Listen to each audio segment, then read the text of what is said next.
Okay, welcome to all of you. और देखिए हम लास्ट पेपर्स में जो हमारे क्वेश्चंस थे इकोलॉजी यूनिट से पूछे हुए उनको हम डिस्कस कर रहे थे। और हमने यहाँ पे जो सी सेक्शन के क्वेश्चन है उनको यहाँ पे ले रखा था। तो कुछ क्वेश्चन तो हमने लास्ट क्लास में कर लिए थे, अब हम आगे के क्वेश्चंस पे प्रोसीड करते हैं।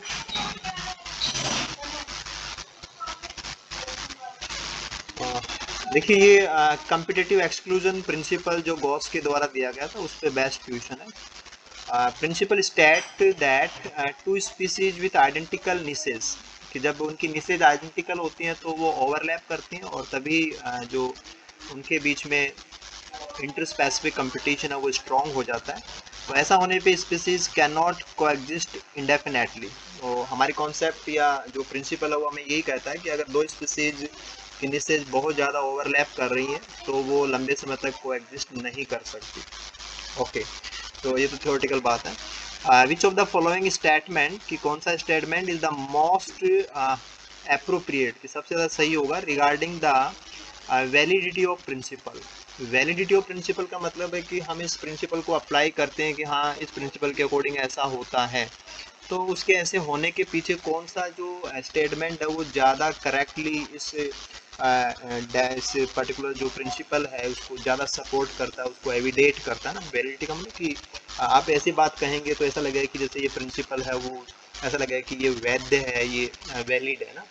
तो कौन सी बात ज़्यादा सही है वैलिडिटी के अकॉर्डिंग? प्रिंसिपल क्या कहता है वो तो आपको पहले बता दिया। आपको तो ये बताना है कि कौन सी बात इस प्रिंसिपल के लागू होने के लिए सबसे ज़्यादा सटीक लगती है आपको regarding the validity of the principle. ठीक है, देखिए ये सी एस आर के क्वेश्चंस में ये बहुत बड़ा फैक्टर होता है कि लैंग्वेज बहुत बड़ा इश्यू होता है। तो सब कुछ आने के बाद में भी अगर लैंग्वेज को आप करेक्टली नहीं ले पाए तो आपसे दिक्कत हो सकती है। तो एक तो आपको ये कह रहा है कि it depends on how one defines निस, कि कोई निस को कैसे डिफाइन करता है इस पे डिपेंड करता है कि को एग्जिस्ट इंडेफिनेटली कर पाएंगे कि नहीं कर पाएंगे, गोस का कंप्लीट एक्सक्लूजन प्रिंसिपल हम लगा पाएंगे कि नहीं लगा पाएंगे। तो हाउ वन डिफाइंस निस, कि निस को डिफाइन कैसे किया गया। एक्चुअल में जो निस होती है वो कलेक्शन होता है, कलेक्शन ऑफ शूट। ये शूट है, मतलब कि एक गुच्छा जैसा मान सकते हैं कि जो रिक्वायरमेंट्स होती हैं किसी भी स्पीसीज की, जो रिक्वायरमेंट्स हैं फैक्टर्स वाइज, कि जो भी कंडीशंस जो भी रिसोर्सेज को रिक्वायर्ड होते हैं उन सबका कलेक्शन अपने आप में निस कहलाता है। तो जब हम कंसीडर कर रहे होते हैं, जब प्रिंसिपल को लगाने के लिए हम, क्योंकि प्रिंसिपल बेस करता है या प्रिंसिपल जिस चीज़ के ऊपर रिले करेगा वो ये है कि निसेज ओवरलैप करती हैं तो ये लागू हो जाएगा, और निसेज ओवरलैप नहीं करती हैं तो ये उसके अकॉर्डिंग हम कहेंगे कि को एडजस्ट कर लेंगे। तो निसेज को कैसे डिफाइन किया गया, क्योंकि सारा प्रिंसिपल इसी चीज़ पे डिपेंड करता है कि आपने निस को किस प्रकार से हैंडल किया या निस को आपने कैसे डिफाइन किया। क्योंकि हम क्या कह रहे हैं कि अगर निसेज ओवरलैप कर रही है तो हम कह देंगे कि को एग्जिस्ट नहीं करेंगी, राइट। अगर हमने कह दिया कि जो निसेज हैं वो ओवरलैप नहीं कर रही है तो हम कहेंगे कि जो को एग्जिस्टेंस है वो हो जाएगा। यानी कि को एग्जिस्टेंस होगा कि नहीं होगा। एक आप ये कह रहे हैं ना कि को एग्जिस्टेंस होगा या नहीं होगा, राइट। और क्यों कह रहे हैं, क्योंकि आप इस प्रिंसिपल के अकॉर्डिंग कह रहे हैं। ये जो डिसीजन है या आप अपने आप थोड़ी दे रहे हैं, आप इस प्रिंसिपल के अकॉर्डिंग दे रहे हैं जो गोस का कंप्लीट एक्सक्लूजन प्रिंसिपल है। ये डिपेंड किस चीज़ पे करता है कि ओवरलैप हुआ या नहीं, यानी कि निस और निस को अगर आपने करेक्टली डिफाइन किया है या निस क्या है या किसी की निस क्या है, ये चीज़ आपने करेक्टली लिया है। तो अगर निसेस को आपने करेक्टली लिया है तो अब आप निसेस अगर ओवरलैप करते हैं तो डिसीजन आपका सही ही आना है, आपको लगेगा कि ये प्रिंसिपल वैलिड है। अगर आपने निसेस को करेक्टली लिया है, आपको लगता है कि निसेस ओवरलैप नहीं कर रही, हमारा डाटा कहता है कि निसेस ओवरलैप नहीं कर रही, तो रिजल्ट आएगा कि वो को एग्जिस्ट कर लेंगी। तो अगर नहीं करती हैं तो भी प्रिंसिपल कहता है कि नहीं करेंगी क्योंकि ओवरलैप कर रही है निसेस, और अगर को एग्जिस्ट करती हैं तो भी प्रिंसिपल ही हमें परमिशन देता है कि यस इनकी निसेस ओवरलैप नहीं कर रही इसलिए ये कर लेंगी। तो सारा का सारा जो डिसीजन है कि ओवरलैप है या नहीं, तो निसेस के अकॉर्डिंग आपने बोला, डिसीजन आप इसके अकॉर्डिंग दे रहे हैं। तो ऑलमोस्ट जो बात थी कि पूरा का पूरा जो सिचुएशन है वो इस चीज़ पे डिपेंड कर रहा है कि आपने निस को क्या माना है और निस को जो आपने एज्यूम किया है वो करेक्टली किया या नहीं किया। तो सारी चीज़ इसी पे डिपेंड करती है कि इट डिपेंड्स ऑन कि आप जो भी कहेंगे उससे ये लगेगा कि प्रिंसिपल लागू है, या आपने कहा एग्जिस्टेंस के लिए बोला तो भी आपको लगता है कि आपने इस आधार पे बोला, या कोई एग्जिस्टेंस नहीं हो रहा तो वो डिसीजन आपने दिया कि कोई प्रिंसिपल पे बेस दिया है। तो इट ऑलमोस्ट सारी चीज़ डिपेंड कर रही है कि आपने निस को कैसे हैंडल किया या निस को आपने कैसे लिया। तो it depends on how the one या कोई भी जो साइंटिस्ट है वो निस को किस प्रकार से हैंडल कर रहा है। अगर निस को करेक्टली नहीं लिया तो ये प्रिंसिपल लागू ही नहीं हो सकता, ना तो एग्जिस्टेंस के लिए ना विदाउट एग्जिस्टेंस के लिए। को एग्जिस्टेंस की बात करें तो this one is the correct one. ये सबसे अच्छी बात तो यही है। अब देखिए बाकी स्टेटमेंट्स में क्या गलती है। There are in nature many instances का मतलब ऐसी घटनाएं या ऐसे आपके एग्जाम्पल्स हमें मिल जाते हैं कि बहुत सारे ऐसे एग्जाम्पल्स हमारे पास हैं of continuous coexistence of closely related species. ठीक है, ये लाइन आपको ये कह रही है कि हमारे पास ऐसे बहुत सारे एग्जाम्पल हैं कि उनसे हमें देख के ये लगता है कि जो क्लोजली रिलेटेड स्पीसीज हैं वो कोएग्जिस्ट करती हैं। तो इस लाइन से हम ये थोड़ी कहते हैं कि ये थोड़ी कह पाएंगे कि ये गोस के प्रिंसिपल के अकॉर्डिंग है या इस लाइन से गोस का प्रिंसिपल सपोर्ट होता है। ये लाइन तो केवल आपको ये कहती है कि हमारे पास ऐसे एग्जाम्पल हैं, we have so many example.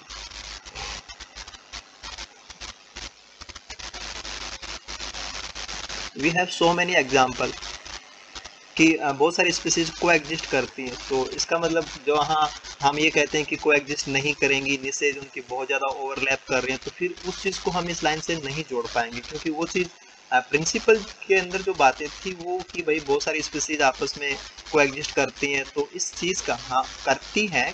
और नेचर में हमने देखा कि कम्युनिटी के अंदर तो बहुत सारी स्पीसीज को एग्जिस्ट ही करती हैं, लेकिन वो को एग्जिस्ट तब करते हैं जब हम कहते हैं कि रिसोर्स पार्टनरिंग हो जाती है या वो अपनी डिमांड्स को बांट लेती हैं।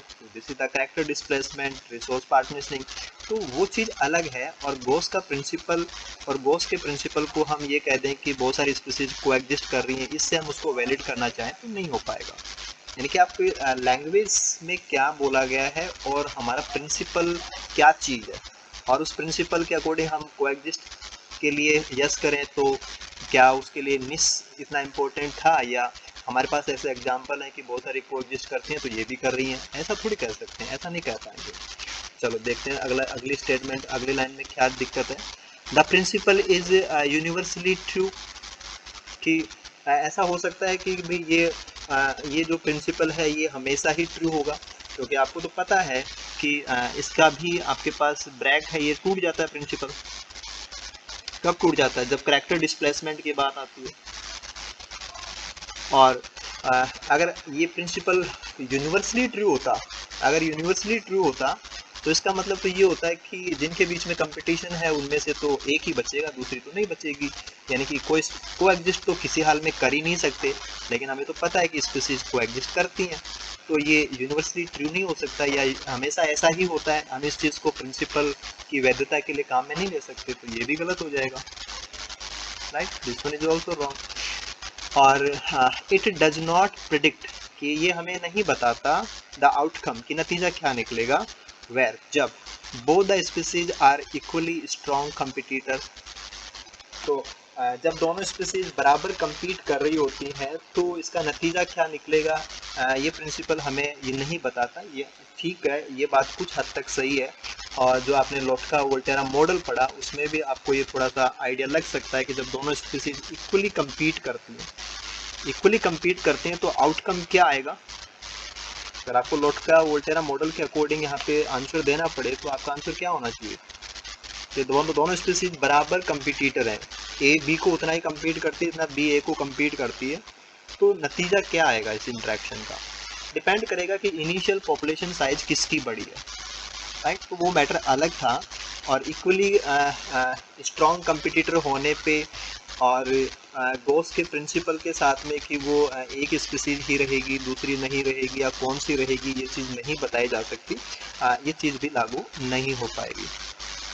तो इसमें बात कुछ नहीं थी, बात केवल इतनी सी थी कि हम प्रिंसिपल को भी जानते हैं कि क्या है प्रिंसिपल, हम तो यहाँ पे ये ढूंढ रहे थे कि हमारी कौन सी बात इस प्रिंसिपल के सही होने के लिए, प्रिंसिपल हमारा करेक्ट है, उस करेक्ट होने के पीछे एक प्रमाण की तरह काम करेगी कि अगर ये चीज़ सही है तो हमारा प्रिंसिपल है वो जो बोलेगा वो सही ही होगा, राइट। तो उसमें आपने देखा कि केवल लैंग्वेज वाइज ये चीज़ ज़्यादा अच्छी थी कि ये इस बात पे डिपेंड करता है कि आपने निस को करेक्टली डिफाइन किया है या नहीं किया। तो how one defined it, yes.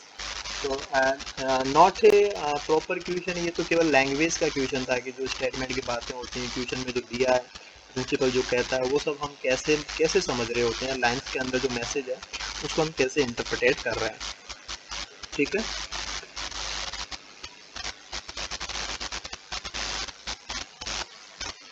Okay, इसके बाद में हम नेक्स्ट क्वेश्चन की बात करते हैं।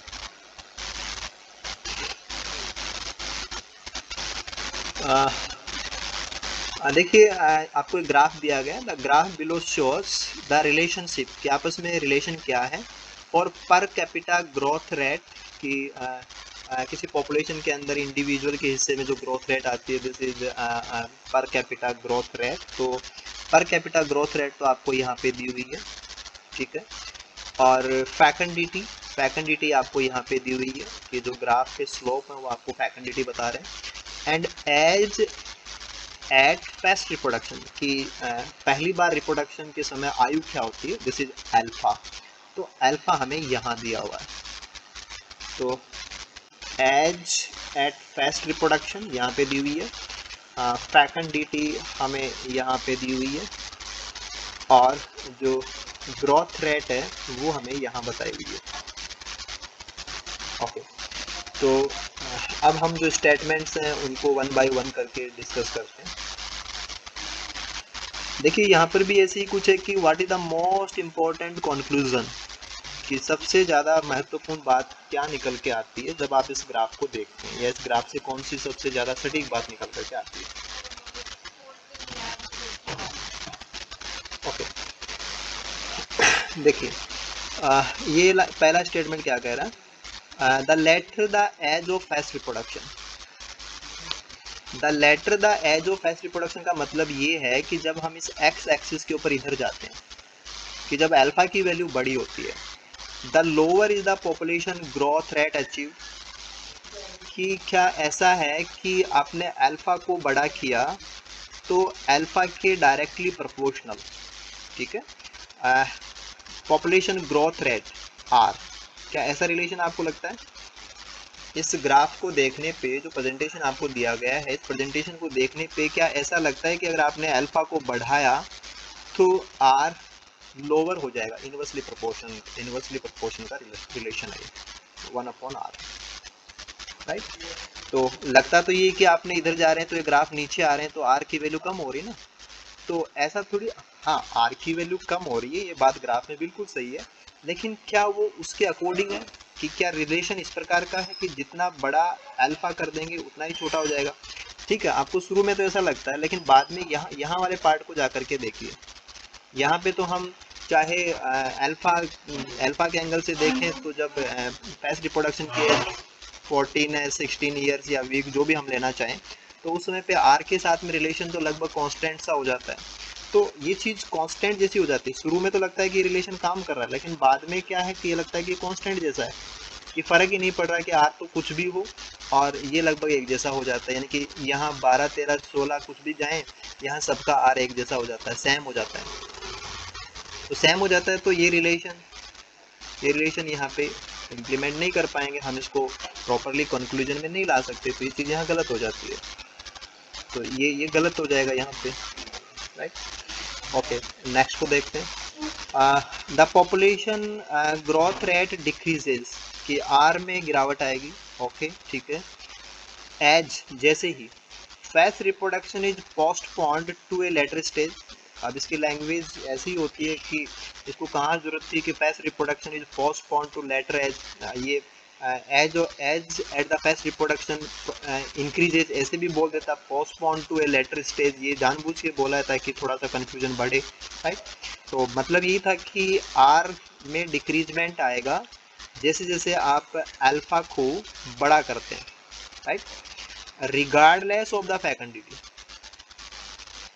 कि यहाँ पे फैकल्टी कुछ भी हो रिगार्डलेस, जैसे यहाँ पे b इक्वल टू 20 है, b इक्वल टू 10 है, b इक्वल टू 5 है, तो चाहे एक वैल्यू कोई सी भी हो, b की कोई सी भी वैल्यू हो उस चीज़ पे डिपेंड ही नहीं करेगा, चाहे बड़ा भी हो चाहे छोटा भी हो, कैसा भी हो, अगर आपने रिप्रोडक्शन को पोस्टपोन्ड किया यानी कि अल्फा को आप इधर लेकर के गए तो आपको पॉपुलेशन ग्रोथ रेट में डिक्रीजमेंट मिलेगा, यानी कि चाहे कैसा भी उसका फैकल्टी हो उसका कोई इम्पैक्ट नहीं होगा। सभी प्रकार की फैकल्टी के लिए अगर अल्फा को आपने बड़ा लिया तो आर छोटा हो जाएगा। यस, ये चीज़ करेक्ट है कि आपको ऐसा ही देखने को मिलता है। ओके, फिर नेक्स्ट को देख लेते हैं। Eight any alpha, eight any alpha का मतलब आप यहाँ देखें या यहाँ देखें, जहाँ भी देखें, एट एनी अल्फा आपको ये कहेगा द हायर द फैकल्टी, कि अगर b बड़ा है, जैसे कि यहाँ b इक्वल टू 20 है, the higher is the population growth rate achieved, तो ऐसा शुरू में तो है।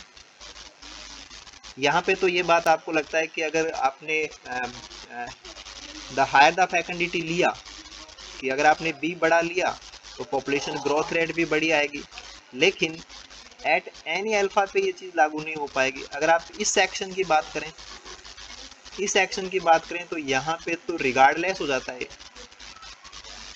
तो at any alpha higher the faculty, कि आपने b को बड़ा किया तो b के प्रोपोर्शनली r भी बड़ा हो जाएगा, या b को छोटा किया तो r भी छोटा हो जाएगा। ये चीज़ इतने पार्ट में, शुरू के पार्ट में तो आपको लगता है कि ये जस्टिफाइड है, यहाँ पे तो ये जस्टिफाइड है, लेकिन बाद वाले पार्ट में जस्टिफाइड नहीं है, तो ये चीज़ यहाँ पे गलत हो जाती है।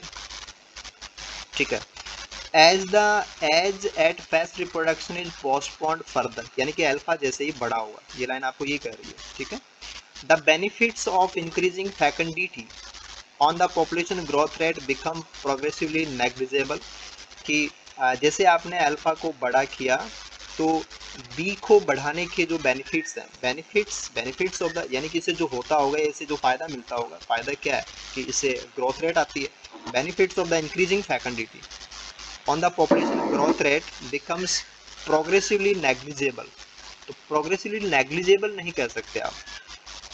Eight the ages postponed further, कि आपने जैसे अल्फा को बड़ा किया, benefits of increasing faculty on the population growth rate become progressively negligible. तो ये इन दोनों ग्राफ के लिए तो ठीक लगता है, लेकिन इसके लिए जितना ज़्यादा जस्टिफाइड नहीं लगता है, क्योंकि यहाँ पे तो लगता है कि इन दोनों के लिए तो लगभग ये वैल्यू यहाँ आ गई, लेकिन ये वैल्यू पहले भी कम ही थी और इसका जो चेंजेस है वो ज़्यादा नहीं आया। तो कुछ एक जगह पे तो ये ठीक लगता है, बाकी जगह पे ये ठीक नहीं लगता है, तो आप इसको भी यहाँ से कैंसिल आउट कर सकते हैं। तो बातें कुछ ऐसी थी कि आपको केवल एक प्रेजेंटेशन दिया हुआ है और उस पर बेस्ट जो इंटरप्रिटेशंस हैं, कि आपको लगता है कि ये बात भी सही है, ये भी सही है, लेकिन उसमें कहाँ क्या गलती हो सकती है और ज़्यादा सही बात क्या हो सकती है, ऐसा आपको ढूंढना था। ठीक है, ये क्वेश्चन आपने शेयर किया था मेरे से, किसने किया था?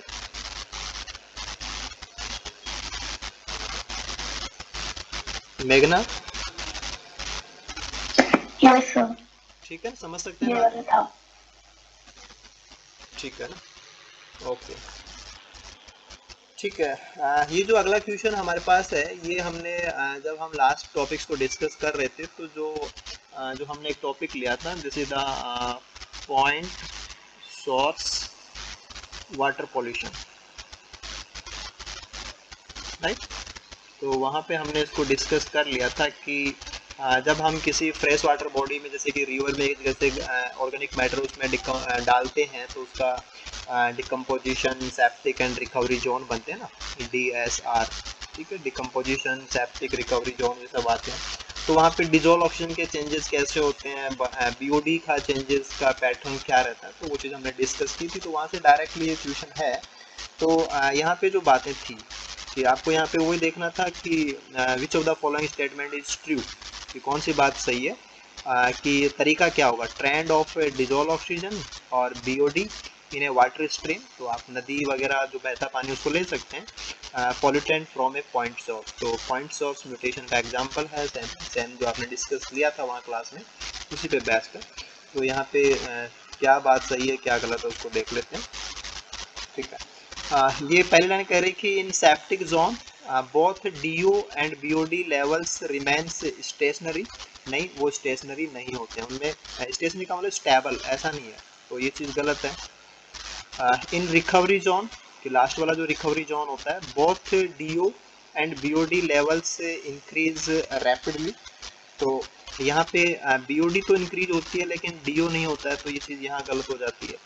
और जो डिकम्पोजिशन जोन होता है, decomposition zone DO level drops rapidly, क्योंकि जो माइक्रोब्स हैं वो ग्रो करेंगे तो वो डिसोल्यूशन को कम कर देंगे, और वहाँ पे जो बाकी एक्वेटिक इनवर्टिब्रेट्स और जो वर्टिब्रेट्स हैं वो नहीं है, तो डिमांड जो होती है वो रिमेन्स मोर और लेस स्टेबल, कि उसमें ज़्यादा चेंज नहीं आता है, डीओ में ज़्यादा चेंज आता है, कि डीओ ड्रॉप्स रैपिडली। यस, यही बात थी वहाँ पे, तो this one is the correct. अगर आपको पैटर्न पता है तो आप इस चीज़ को कर सकते हैं। और सेप्टिक जोन के अंदर क्या कह रहा है कि DO level decrease and BOD level increase, whereas in the recovery zone ये यहाँ पे बीओडी इंक्रीज नहीं होती है, ये डिक्रीज हो जाती है। Recovery zone DO increases and BOD decreases, तो ये स्टेटमेंट यहाँ से गलत हो जाता है। तो ओनली अगर आपको ट्रेंड पता है कि what are the trends, dissolved oxygen के साथ में क्या होना है और बीओडी के साथ में क्या होना है, जब आप पॉइंट सोर्स वाटर पॉल्यूशन की बात करें, तो अगर वो आइडिया, वो ग्राफ, अगर आपको पिक्चर भी उसकी इमेज ब्रेन में है तो भी आप उसको कर सकते हैं। और ये चीज़ आपको ध्यान होनी चाहिए कि उसमें जोन कौन से हैं, अगर आप इनमें कंफ्यूज हो जाएंगे तो नहीं कर पाएंगे। ठीक है,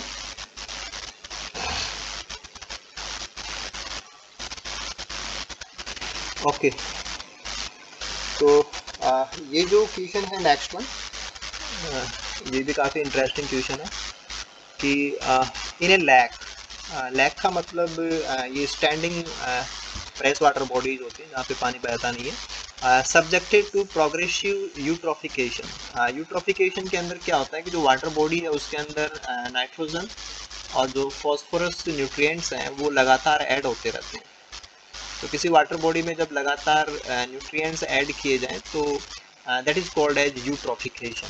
तो एक तो पता होना चाहिए कि कोई टर्म है तो उस पर्टिकुलर टर्म का मतलब क्या होता है, कि वो उसका मीनिंग क्या होता है, या यूट्रोफिकेशन आ गया तो हमें पता होना चाहिए कि भाई वाटर बॉडी के अंदर जो न्यूट्रिएंट्स हैं, स्पेशली जो नाइट्रोजन और फॉस्फोरस है, वो लगातार उसमें मिलता जा रहा है। ठीक है ना, ठीक है। तो आपको क्या बताना है कि the patterns of various parameters आपको यहाँ पे दे दिए, कि पैरामीटर ए आपको दिया है, बी आपको दिया है, सी आपको दिया है, तो 4 पैरामीटर हैं और चारों पैरामीटर के क्या पैटर्न है, कि दिस इज द टाइम, कि स्टार्टिंग में क्या पैटर्न था उसका, और लास्ट में, यानी कि जैसे जैसे आप यूट्रोफिकेशन बढ़ाते गए ना, प्रोग्रेसिवली यूट्रोफिकेशन, कि आप बार बार इसमें ऐड करते ही जाओगे टाइम के साथ। ठीक है, और जो भी पैरामीटर है उसकी वैल्यू लो है या हाई है, ये आप वाई एक्सिस से देखेंगे। ओके, तो ऐसे क्वेश्चन में आपको सबसे पहले तो ये काम करना चाहिए कि पहले आप ऑप्शंस, जो स्टेटमेंट्स हैं उनमें देख लीजिए कि क्या क्या दिया हुआ है। जैसे ग्रीन एल्गी दिया हुआ है, साइनोबैक्टीरिया दिया हुआ है, डिजोल्व ऑप्शन दिया हुआ है, अब बीओडी दिया हुआ है। तो अब पैटर्न को समझना आप इन चारों ऑप्शन, चारों जो स्टेटमेंट्स हैं, चारों जो वर्ड्स हैं, इनके अकॉर्डिंग करेंगे कि एल्गी, ग्रीन एल्गी के लिए क्या होना चाहिए, साइनोबैक्टीरिया जो ब्लू ग्रीन एल्गी हैं उनके लिए क्या होना चाहिए, डिजोल्व ऑक्सीजन की हालत क्या होनी चाहिए, और बीओडी में चेंजेस क्या आने चाहिए, और वो भी कब, जब आप लगातार उसमें न्यूट्रिएंट्स जोड़े जा रहे हो प्रोग्रेसिवली हम उसके अंदर यूट्रोफिकेशन करते जा रहे हैं, तब हमारे पैरामीटर्स में कौन से पैरामीटर में कौन सा चेंज आता है और वो यहाँ पे करेक्टली किसके लिए लागू होता है। ठीक है, ये चीज़ आपको ढूंढनी थी। देखिए, अगर हम एक ही बात करें तो ऐसी क्या चीज़ हो सकती है कि आपने न्यूट्रिएंट ऐड किए और वो बढ़ता ही जा रहा है, राइट। तो न्यूट्रिएंट्स को ऐड करने से हमें पता है कि जो फ़ायदा होना है वो प्रोड्यूसर्स को होना है, और प्रोड्यूसर्स में यहाँ पे जो 2 प्रकार के प्रोड्यूसर आपके पास हैं, ग्रीन एल्गी एंड बीजीए,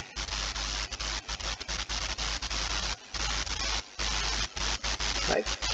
तो ऐसा तो नहीं कि हम न्यूट्रिएंट बढ़ाते बढ़ाते हम कितने भी बढ़ा दें तो हमारे पास जो ग्रीन एल्गी हैं वो भी बढ़ते जाएंगे, बीजीए हैं वो भी बढ़ते जाएंगे, क्या ऐसा हो सकता है? क्योंकि हमें ये पता है कि जब हम ग्रोथ की बात करते हैं देखो यहाँ पे थोड़ा सोचना पड़ेगा आपको, या कौन सी बात आप लगा रहे हैं। जब ग्रोथ होती है तो इसका मतलब ये नहीं कि नया ही नया बनता है, पुराना डिग्रेड भी होता है, डेथ भी होती है, ठीक है। तो कंजप्शन भी होता है, और जो वाटर बॉडी है उसमें जो फाइटोप्लैंक्टन्स है, चाहे आप ग्रीन एल्गी लें या ब्लू ग्रीन लें, तो ये डिग्रेड भी होते रहेंगे, इनकी डेथ भी होती रहेगी और नए भी बनते रहेंगे। और जो फिर ये तो है नहीं कि आपने जो वाटर बॉडी दिया उस वाटर बॉडी के अंदर डिजोल्व ऑक्सीजन, बीओडी, इन सारी चीज़ों को तो आप कांस्टेंट कर दें और आप ये कह दें कि हमने न्यूट्रिएंट डाल दिए तो और ज़्यादा एल्गी हो जाएंगी, और ज़्यादा बीजी हो जाएंगे। तो ऐसे नहीं हो सकता। एक लेवल तक ये बढ़ेंगे, उसके बाद में इनमें चेंजेस आने स्टार्ट हो जाएंगे, एक सैचुरेशन आना स्टार्ट हो जाएगा। तो एक्सपोनेंशियल जैसा नहीं है कि आपने जितना डाला उतना ही बढ़ गया, ये चीज़ प्रोड्यूसर्स के लिए लागू नहीं हो सकती, ठीक है। तो कुछ बढ़ेंगे ज़रूर, और उन बढ़ने की वजह से वो ऑक्सीजन को कंज्यूम भी करेंगे, और जैसे जैसे यहाँ पे ऑर्गेनिजम्स बढ़ेंगे, चाहे वो एल्गी वाले हों, बीजीए वाले हों, उनका पैटर्न भी हम समझेंगे, तो उनकी वजह से जो ऑक्सीजन डिमांड है, क्योंकि जितना ज़्यादा आपने यूट्रोफिकेशन किया स्टार्टिंग में, प्रोडक्टिविटी बढ़ने वाली है। प्रोडक्टिविटी बढ़ने वाली है तो ओबियसली क्या होने वाला है कि जो पूरी फूड चेन है वो सपोर्ट की जाएगी, और पहले से बेटर सपोर्ट की जाएगी। और उस समय पे जो भी ऑर्गेनिज्म वहाँ पे हैं वो क्या करेंगे, सर्वाइव करने के लिए ऑक्सीजन तो कंज्यूम करेंगे, और वो ऑक्सीजन कंज्यूम करेंगे तो डेफिनेटली जो ऑक्सीजन का लेवल है, जो डिमांड है वो बढ़ती चली जाएगी। तो this will B biological oxygen demand, कि बीओडी की हालत है वो ऐसी होनी चाहिए कि वो बढ़ता चला जाए, ठीक है। इसके बाद में अगर हम बी की बात करें, दिस इज द बी। देखिए इसका पैटर्न कैसा है कि स्टार्टिंग में तो ये कम ही रहा था, और बाद में ये बढ़ा और फिर स्टेबल हो गया, राइट। तो ऐसी क्या चीज़ हो सकती है इन चारों में से एक तो आपने अप्लाई कर दिया, बाकी तीन में से क्या चीज़ हो सकती है कि जो स्टार्टिंग में तो लगभग कम सा ही है, बाद में बढ़ता है, और बाद में ये स्टेबल सा हो जाता है, राइट। अगर हम इस चीज़ को हमारे ग्राफ में देखें तो this is the second one parameter, कि जब ये कम था तो ये बहुत ज़्यादा था, और फिर जैसे जैसे ये कम हुआ, ये बढ़ा था, वैसे वैसे ये पैरामीटर कम हुआ, और उसके बाद में ये भी एक पॉइंट के ऊपर स्टेबल हो गया। तो ये एक दूसरे के बिल्कुल रिवर्स हैं, कि जब एक चीज़ कम थी तो वो ज़्यादा था, जब इसमें बढ़ोतरी हुई तो उसमें कमी आई, और जब ये स्टेबल हुआ तो फिर ये भी स्टेबल हुआ। लेकिन यहाँ पे इसकी देखिए अमाउंट हाई है, और इसका जो प्रपोर्शन है वो लो है। तो ये चीज़ क्या हो सकती है, ये चीज़ आपको इनमें से कंक्लूड करना है कि जब हम कह रहे हैं कि यूट्रोफिकेशन हो रहा है तो वहाँ पे गैदरिंग हो रही है, तो गैदरिंग हो रही है तो उस गैदरिंग के अंदर टॉक्सिक कंपाउंड्स भी बनेंगे, वहाँ पे डिजोल्व ऑक्सीजन भी कम होगी, बीओडी भी वहाँ पे बढ़ेगी, तो चीज़ें ठीक नहीं होगी।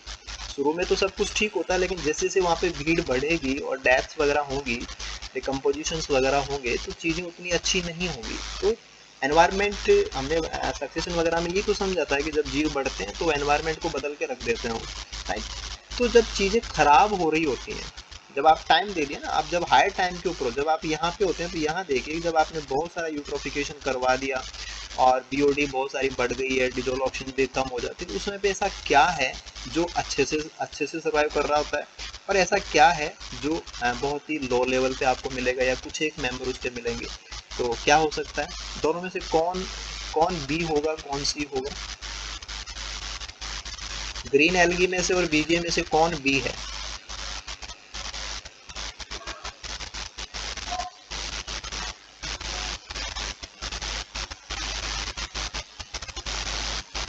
खराब परिस्थिति में कौन सरवाइव कर सकता है? ब्लू ग्रीन एल्गी, उनके फीचर्स ज़्यादा स्ट्रॉन्ग है, तो बी फॉर बीजीए। जो ब्लू ग्रीन एल्गी हैं वो शुरू में कम होते हैं, बाद में ये ज़्यादा मिलेंगे, तो बी फॉर बीजीए। ये आपके पास बीओडी का था, और जो सी पैरामीटर था कि स्टार्टिंग में ग्रीन एल्गी ज़्यादा हो सकते हैं, लेकिन बाद में वो धीरे धीरे कंपटीशन में बीजीए से वीक होते हैं, इसलिए वो हट जाएंगे और बाद में इनका नंबर काफ़ी कम रहेगा। तो सी फॉर ग्रीन एल्गी। ओके, और लास्ट में जो पैरामीटर डी आपके पास बचा हुआ है कि शुरू में तो वो काफ़ी अच्छा होता है, उसके बाद में उसमें गिरावट आती जाती है, वो बहुत कम हो जाता है। This is for dissolved oxygen, right. तो डिजोल्व ऑक्सीजन कम होती है, ये आपको पता होना चाहिए। ये कम होगी तो बीओडी बढ़ेगी, ये भी पता होना चाहिए। और बीओडी स्टेबल किस लिए नहीं हो रही, क्योंकि यहाँ पे जो ये भी है और ये भी है, इनकी वजह से डिमांड यहाँ पे बनी रहेगी। कौन बी होगा, यानी कि इनमें से स्ट्रॉन्ग कौन है, अडेप्टेशन फीचर्स वाइज कौन बेटर सर्वाइव कर सकता है। एक्सट्रीम जब आपने यूट्रोफिकेशन कर दिया तो यू हैव द ऑप्शन की जो बीजीए हैं वो इनको कम्पीट आउट करेंगे। तो ये चीज़ आपको थोड़ी सी आइडिया हो या कॉन्सेप्ट वाइज आप सोच सकें और इनके फीचर्स के कुछ आइडिया हो तो भी आप ऐसा लगा सकते हैं। तो A for BOD, right, B for cyanobacteria, ठीक है, C for dissolved oxygen concentration and D for green algae. ये आपको यहाँ मिल जाएगा ऑप्शन नंबर सेकंड में।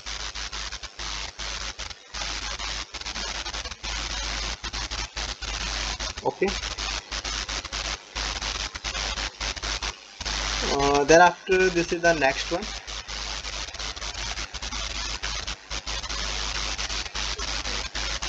ये जो टेबल है यहाँ पे आपको इंडिविजुअल्स दे दिए, ये ट्री स्पीसीज हैं और इनके कितने इंडिविजुअल्स हैं ये आपको डाटा दिया हुआ है।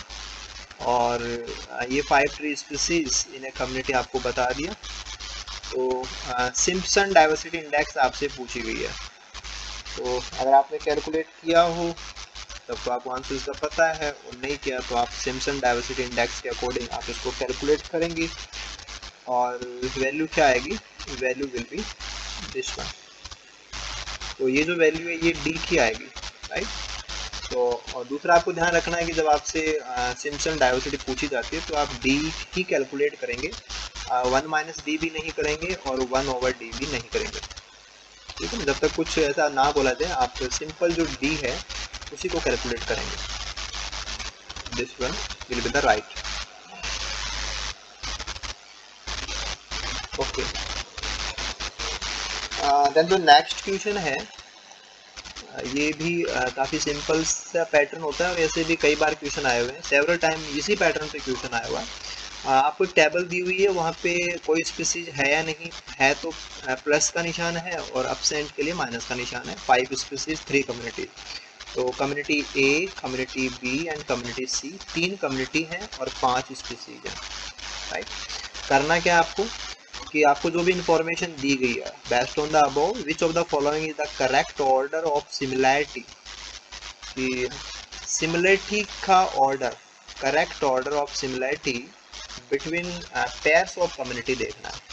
कि जैसे एक बार पेयर बनाया गया ए एंड बी का, एक बार पेयर बनाया गया बी एंड सी का, और एक बार पेयर बनाया गया है ए एंड सी का,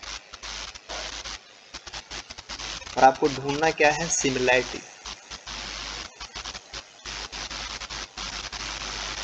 सिमिलरिटी का मतलब ये है कि अगर आपने कम्युनिटी ए ली तो इसमें कोई स्पीसीज है और वो बी में भी है तो इसको लेकर के वो सिमिलर है, ए में भी नहीं है बी में भी नहीं है तो वो डिसिमिलर है। चलो देखते हैं। जब एक बार आप ए एंड बी को देख रहे हैं तो देखिए यहाँ पे ये सिमिलर है क्योंकि ये दोनों, ये पहली स्पीसीज दोनों में मिल रही है, यहाँ पे भी सिमिलर है क्योंकि ये दोनों में मिल रही है, यहाँ पे भी सिमिलर है क्योंकि तीसरी स्पीसीज दोनों में नहीं मिल रही है, और यहाँ पे ये डिसिमिलर है, इसमें तो है और इसमें वो नहीं है, तो यहाँ पे डिसिमिलर है, बाकी यहाँ पे सिमिलर है।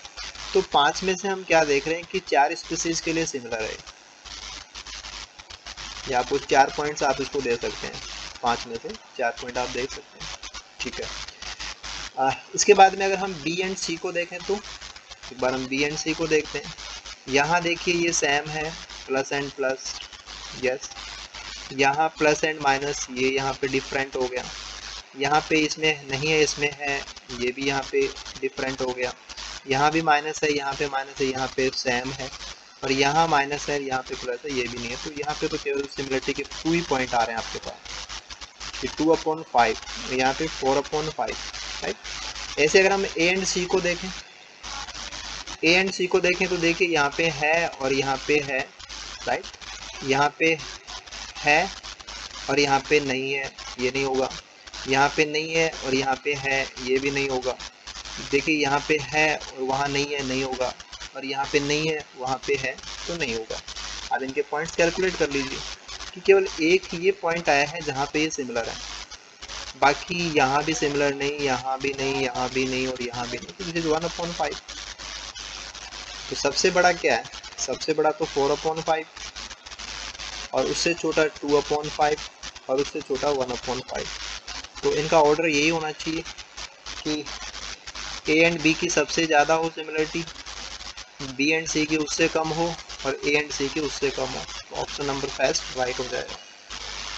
तो सिमिलरिटी वाले क्वेश्चन जब भी आते हैं तो आपको कोई स्पीसीज दोनों में है तो ये भी सिमिलरिटी में काउंट होगा, और दोनों में नहीं है तो भी सिमिलरिटी में काउंट होगा। एक में है एक में नहीं है, कोई सी भी आप ले सकते हैं स्पीसीज, तो वो डिससिमिलरिटी में चला जाएगा। आप उनको पॉइंट्स के अकॉर्डिंग निकाल के ऑर्डर असेंडिंग डिसेंडिंग जो भी पूछे वो आप बता सकते हैं। ठीक है,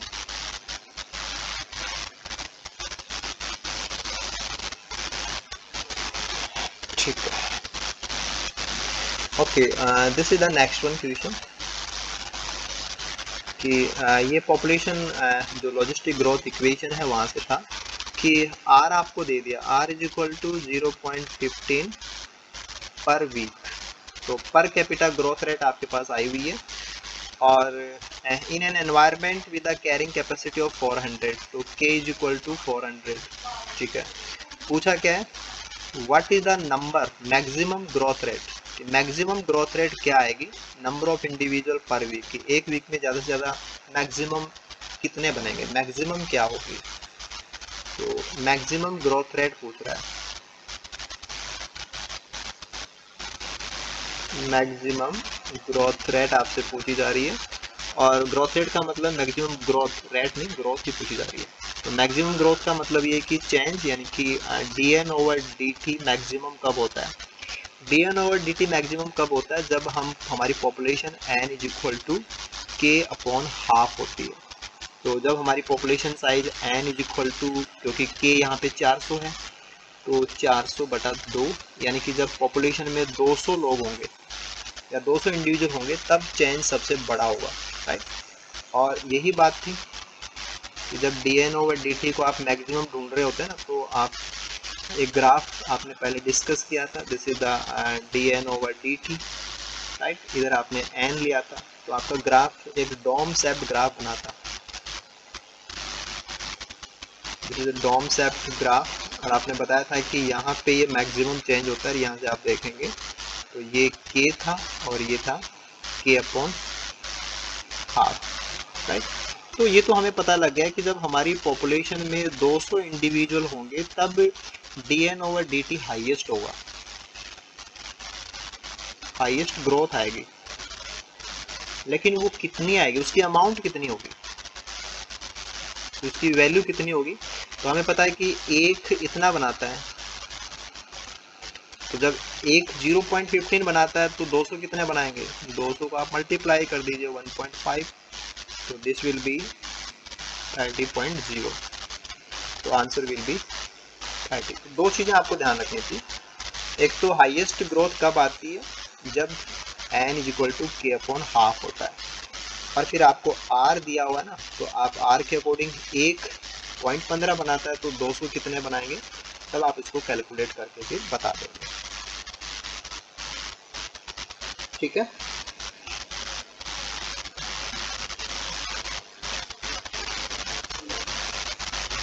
ठीक है, okay then this is the next one.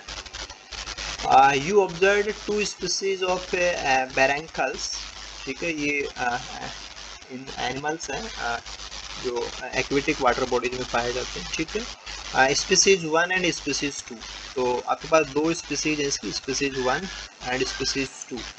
ठीक है, occupy upper and lower strata of intertidal rocks, जैसे कि आपके पास ये रॉक 1, तो अच्छा आप ले सकते हैं कि दिस इज द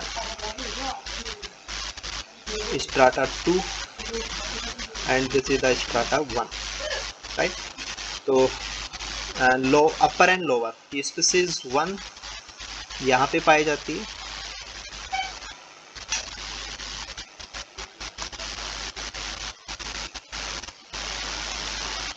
यहाँ जो आपका ये था ना लैंग्वेज वाइज की स्पीसीज 1 एंड स्पीसीज 2 ऑक्यूपाई अपर, तो 1 फॉर अपर, तो दिस इज द स्ट्राटा 2, यानी कि ये अपर स्ट्राटा है, तो अपर स्ट्राटा में स्पीसीज 1 रह रही है और ये लोअर स्ट्राटा है, लोअर स्ट्राटा में स्पीसीज 2 रह रही है। राइट, जब दोनों स्पीसीज रहती हैं और ये कहाँ की बात हो रही है, this is the matter intertidal rocks, कि यहाँ फिर पानी है और जो ओशन वाटर है वो यहाँ पे आता जाता है। तो ये टाइडल एरिया है, टाइडल एरिया में नीचे की चट्टान के ऊपर स्पीसीज 2 रहती है और ऊपर की चट्टान के ऊपर स्पीसीज 1 रहती है। ऐसे आप सिंपली इसको ऐसे एज्यूम कर लीजिए, ठीक है। देन हम आगे प्रोसीड करते हैं। Only when species 2 was removed, तो जब आपने स्पीसीज 2 को रिमूव कर दिया, स्पीसीज 2 को जब हमने रिमूव कर दिया by you from the lower strata, कि लोअर स्ट्राटा को हमने खाली कर दिया, तो species 1 could occupy both the upper and lower strata. तो जो केवल यहाँ रहता था वो यहाँ भी रहता है और अब वो यहाँ भी रहता है, जैसे आपने स्पीसीज 2 को हटा दिया। ओके, इसके बाद में और क्या इंफॉर्मेशन आपको दी हुई है, from the choices given below, की जो बातें आपको नीचे बताई गई हैं, आप इसमें से क्या बात सही निकालेंगे, योर इन्फ्रेंस क्या होगा फ्रॉम द ऑब्जर्वेशन। आप ये कह रहे हैं कि जब नीचे वाले को हटा देते हैं तो ऊपर वाला ऊपर भी रहता है, नीचे वाली जगह में भी आ जाता है। जब नहीं हटाया तो वो ऊपर वाला ऊपर रहता है, नीचे वाला नीचे का स्ट्राटा पर रहता है, नीचे वाले को हटा दिया तो वो दोनों में फैल जाता है। तो यहाँ से आपको कौन सी चीज़ समझ में आती है, जो बातें बताई गई उनमें से कौन सी चीज़ इसके लिए सही है, क्या बात सही होनी, ठीक है। Upper strata of the intertidal rock, intertidal rock को तो हटा दीजिए, खाम का इतना क्यों पढ़े अपन। तो अपर स्ट्राटा की बात कर रहा है, इज द रियलाइज निस ऑफ स्पीसीज 1, क्योंकि यहाँ पे स्पीसीज 1 ही रह रही है अपर स्ट्राटा में। तो क्या ये इसकी रियलाइज निश है। जो ऑन गोइंग इकोलॉजिकल कंडीशंस होती हैं कि आपने नीचे 2 को लगा रखा है, स्पीसीज 2 को लगा रखा है, तो अब ये केवल 1 तक सीमित थी या अपर स्ट्राटा तक सीमित था, जैसे आपने हटाया वो यहाँ भी फैल गया।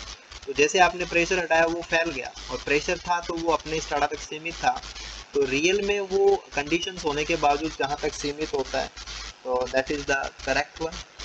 कि जब हम ऐसी बात कर रहे होते हैं कि ऑन गोइंग इकोलॉजिकल कंडीशन की, जब सेकंड स्पीसीज नीचे होती है तो फर्स्ट स्पीसीज केवल ऊपर तक सीमित हो जाती है, जैसे आपने सेकंड को हटाया तो वो दोनों जगह पे पहुंच जाती है।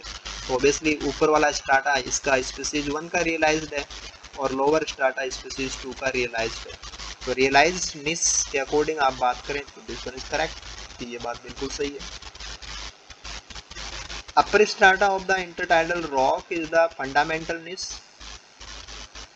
फंडामेंटल निस क्या होता है, रियलाइज और फंडामेंटल में क्या होता है।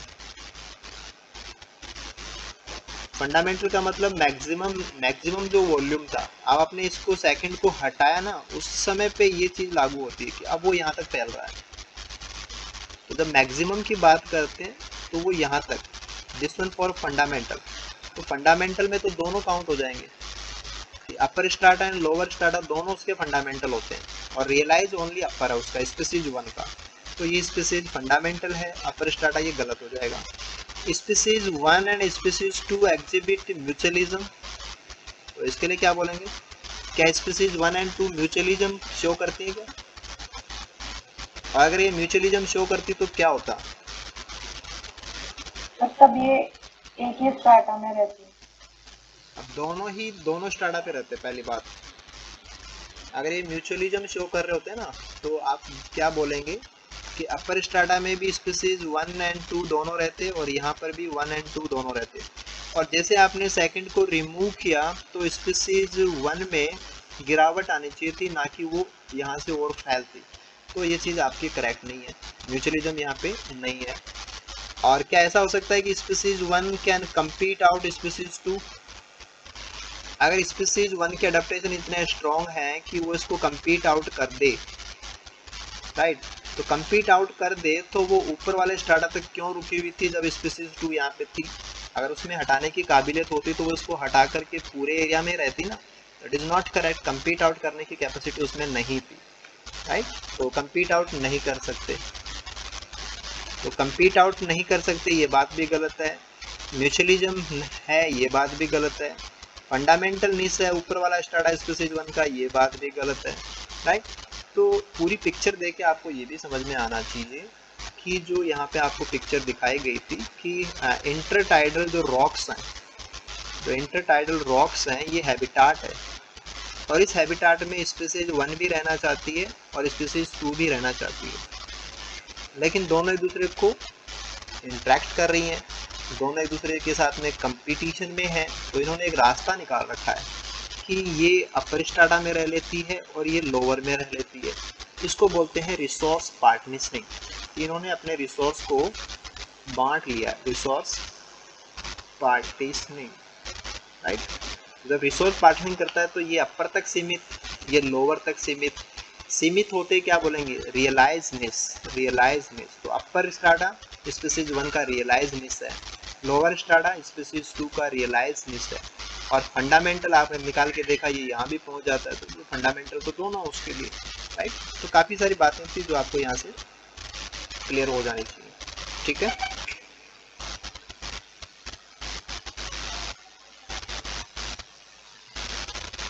Okay, this is the grassland matching. ये क्वेश्चन तो हमने कर लिया था, राइट। आंसर क्या है इसका?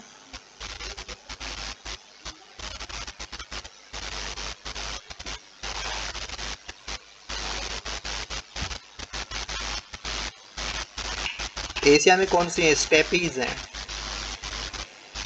राइट। और यहाँ पे प्रेरीज हैं, बी। यहाँ पे पंपास है और यहाँ पे वेल्ड है।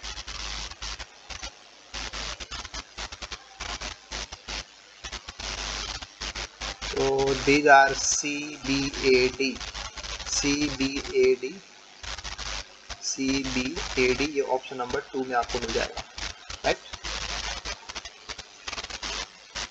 ठीक है, ये अगला क्वेश्चन तो रिपीट हो गया, अभी हमने डिस्कस किया था, this is the repeated one. कोई दिक्कत नहीं।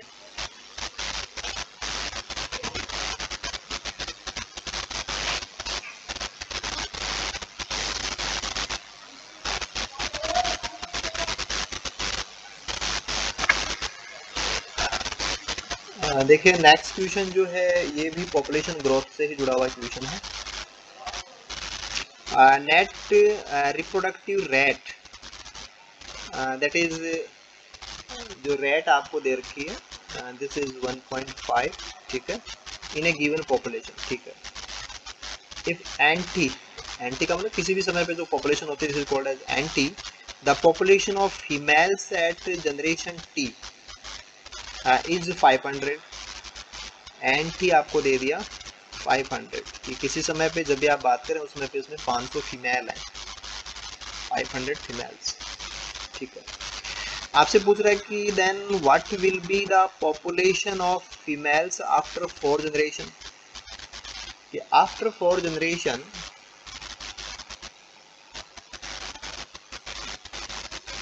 नंबर ऑफ फीमेल्स कितना होगा, ये आपसे पूछ रहा है। तो पहली चीज जो आपको ध्यान देनी है वो तो ये देनी है कि आपने ऐसे जो क्वेश्चन सोल्व किए थे उसमें मेल फीमेल कितने होते हैं ऐसी बातें आपने काउंट नहीं की थी। और यहाँ पे ऐसे केस हो सकता है कि आपको पास 500 फीमेल हैं और आगे उनसे सारी फीमेल ही बनती रहेंगी, ऐसा नहीं हो सकता, यानी कि उसमें मेल्स भी होंगे। तो मेल्स के बारे में आपको नंबर का कुछ भी नहीं बताया गया।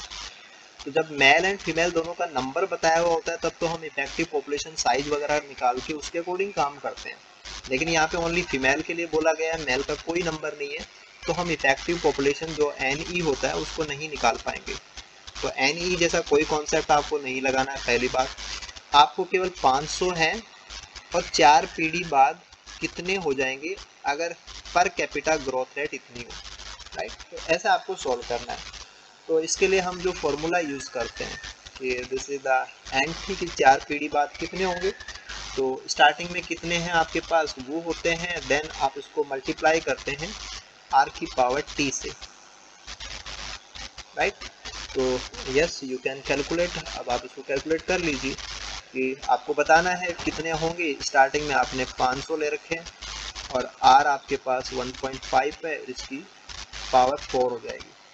तो 1.5 को 4 पावर्स को आप सोल्व करेंगे ना, this is 1.5 into 1.5 into 1.5 into 1.5, तो इसकी वैल्यू जो आएगी this will be 5.0625, then it will be multiplied by 500 कि आप इसको 500 से मल्टीप्लाई करने वाले हैं, जब आप इसको मल्टीप्लाई करेंगे तो ये वैल्यू आ जाएगी आपके पास दिस वन। तो दो बातें यहाँ पे ध्यान रखनी थी कि इसने यहाँ पे फीमेल वर्ड डाला है, लेकिन आपको फीमेल वर्ड को इग्नोर कर देना है। आप इन्हीं को एन मानेंगे और पर कैपिटा ये रहा और बाद में कितने मिलेंगे ये हम इस सिंपल फॉर्मूला से निकालेंगे, राइट। तो ओनली फॉर कंफ्यूजन यहाँ पे फीमेल वर्ड डाला हुआ था। ये फीमेल वर्ड बिल्कुल सही काम करता है अगर मेल्स का नंबर भी आपको दिया हुआ होता तो, अदरवाइज हम यहाँ पे ऐसा कोई काम नहीं करने वाले। डायरेक्टली सोल्व कीजिए, आपका आंसर ये आ जाएगा, ठीक है।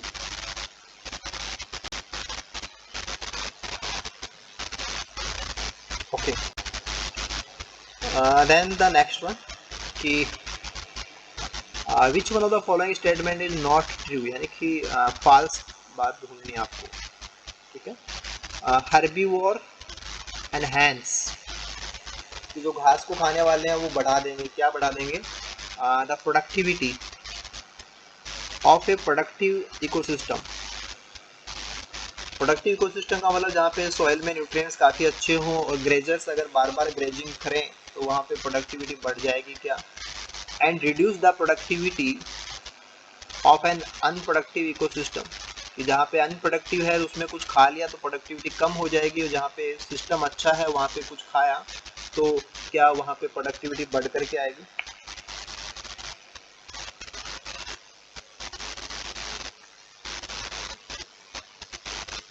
तो ये बात तो सही होनी चाहिए। अगर सॉइल में न्यूट्रिएंट्स नहीं है वहाँ पे जो भी है उसको ग्रेज कर लिया तो फिर वहाँ और ज़्यादा ग्रोथ नहीं आ सकती। लेकिन अगर नीचे से सॉइल सपोर्टिव है, प्रोडक्टिव है तो कुछ खाएंगे तो ग्रेजिंग जो भी है, आपने हर्बीवोर को लिया ना, हर्बीवोर इज ए प्रेशर। देखो प्लांट्स बना करके देंगे उनको आप बोल रहे हैं प्रोडक्टिविटी, कि प्लांट जो बायोमास प्रोड्यूस करेगा, राइट। और प्लांट को रोक कौन रहा है, रोक रहा है हर्बीवोर, क्योंकि हर्बीवोर इसके ऊपर प्रेशर है। इस चीज़ को आप बिल्कुल ऐसे ही समझ सकते हैं जैसे आपने कहा कि कोई प्रे है और कोई प्रीडेटर है, तो उनके बीच में ऐसा ही रिश्ता होता है। और प्रीडेटर को जब हम अप्लाई करते हैं तो प्रे को अगर पीछे से सपोर्ट मिल रहा हो, प्रे को अगर न्यूट्रिशन मिल रहा हो तो प्रे क्या करेगा, चेंज होना चाहेगा, कि इसमें चेंजेज आएंगे, वेरिएशंस आएंगे तो प्रोडक्टिविटी आएगी इसमें। Number of prey species, biodiversity, genetic diversity सब उसमें बढ़ेगी। तो सेम थिंग कि नीचे से अगर सब कुछ सपोर्टिव है, जैसे प्रोडक्टिव सिस्टम, अगर सिस्टम सपोर्टिव है तो जो प्रेशर है वो प्रेशर चीज़ों को कम नहीं करता, प्रेशर चीज़ों को बढ़ावा देता है, चीज़ें अच्छी हो जाती हैं पहले से। देखो कितना अच्छा इसका कंक्लूजन निकल के आ रहा है कि जब नीचे से आपके पास ये सब सपोर्टिव होता है ना तो जो प्रॉब्लम्स आती हैं वो प्रॉब्लम्स से आपको अच्छा बना देती हैं। और अगर नीचे से सपोर्ट ना हो, अनप्रोडक्टिव सिस्टम हो कि नीचे से सपोर्ट है ही नहीं और जो है उसको आपने डिस्टर्ब कर दिया तो प्रोडक्टिविटी डिक्रीज डाउन हो जाएगी, राइट। तो ये चीज़ तो बिल्कुल सही है, ये बात तो सही है। आपको तो गलत बात ढूंढनी थी, तो गलत है नहीं। Detritus based food chain are longer in more productive ecosystem। तो ये बात भी सही है कि जहाँ पे प्रोडक्टिविटी काफ़ी ज़्यादा होगी तो वहाँ पे नंबर ऑफ स्पीसीज बहुत सपोर्ट कर रही हैं, वहाँ पे ऑर्गेनिक कंटेंट्स काफ़ी ज़्यादा गिर रहे हैं सॉइल के अंदर, लीटर फॉल बहुत ज़्यादा हो रहा है। तो डिट्राइटस फूड चेन्स काफ़ी ज़्यादा हैं और अच्छे से हैं, तो ये बात भी बिल्कुल सही है। This is the consumption efficiency, कि सामने जो है उसमें से कितना वो खा लेगा, कंजप्शन ये होता है कि कितना वो उठा लेगा, पिकअप कर लेगा। Of herbivores is high in grassland than ocean. तो आपका आंसर क्या होना चाहिए कि कंजप्शन एफिशिएंसी ग्रासलैंड में ज़्यादा होती है या ओशियन में ज़्यादा होती है। ग्रासलैंड में तो पुअर होती है क्योंकि टेरिस्ट्रियल इकोसिस्टम है, और ओशियन एक्वेटिक है, इसमें हाई होती है। तो यहाँ पे तो बात उल्टी बोल दी, consumption efficiency herbivores in grassland थोड़ी, हर्बीवोर्स इन कि जू प्लैंक्टॉन्स की, फाइटोप्लैंक्टॉन्स के प्रति जो कंजप्शन एफिशिएंसी है वो ज़्यादा बड़ी होती है, इंस्टेड कि आप किसी हर्बीवोर को ग्रासेस के लिए या किसी ट्री के लिए सोचें। तो ये बात गलत है, कि ग्रासलैंड की यहाँ पे कम होगी और एक्वेटिक की यहाँ पे ज़्यादा होगी, तो दिस वन द रॉन्ग। और फिर प्रोडक्शन एफिशिएंसी की जितना भी उसके पास आएगा फूड के रूप में उससे वो कितना बनाएगा, बायोमास प्रोडक्शन है ये। Of carnivore is higher than herbivore. तो आपका आंसर क्या होना चाहिए? इस चीज़ के लिए आपका आंसर क्या होना चाहिए, या क्या लॉजिक है आपके पास कि क्या बात सही होगी इसके लिए? कंजप्शन एफिशिएंसी, प्रोडक्शन एफिशिएंसी, ये कार्निवोर की अच्छी होंगी या हर्बीवोर की अच्छी होंगी?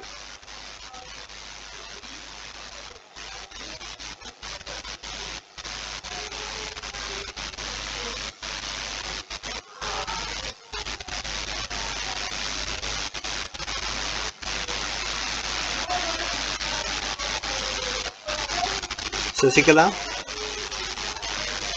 Production efficiency, consumption efficiency herbivore की बड़ी होनी चाहिए या कार्निवोर की?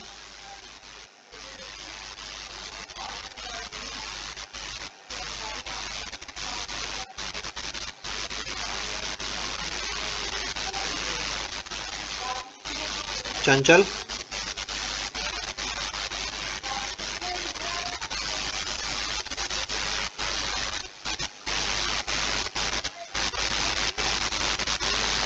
मेरी वॉइस तो आ रही है ना आपके पास? Yes sir.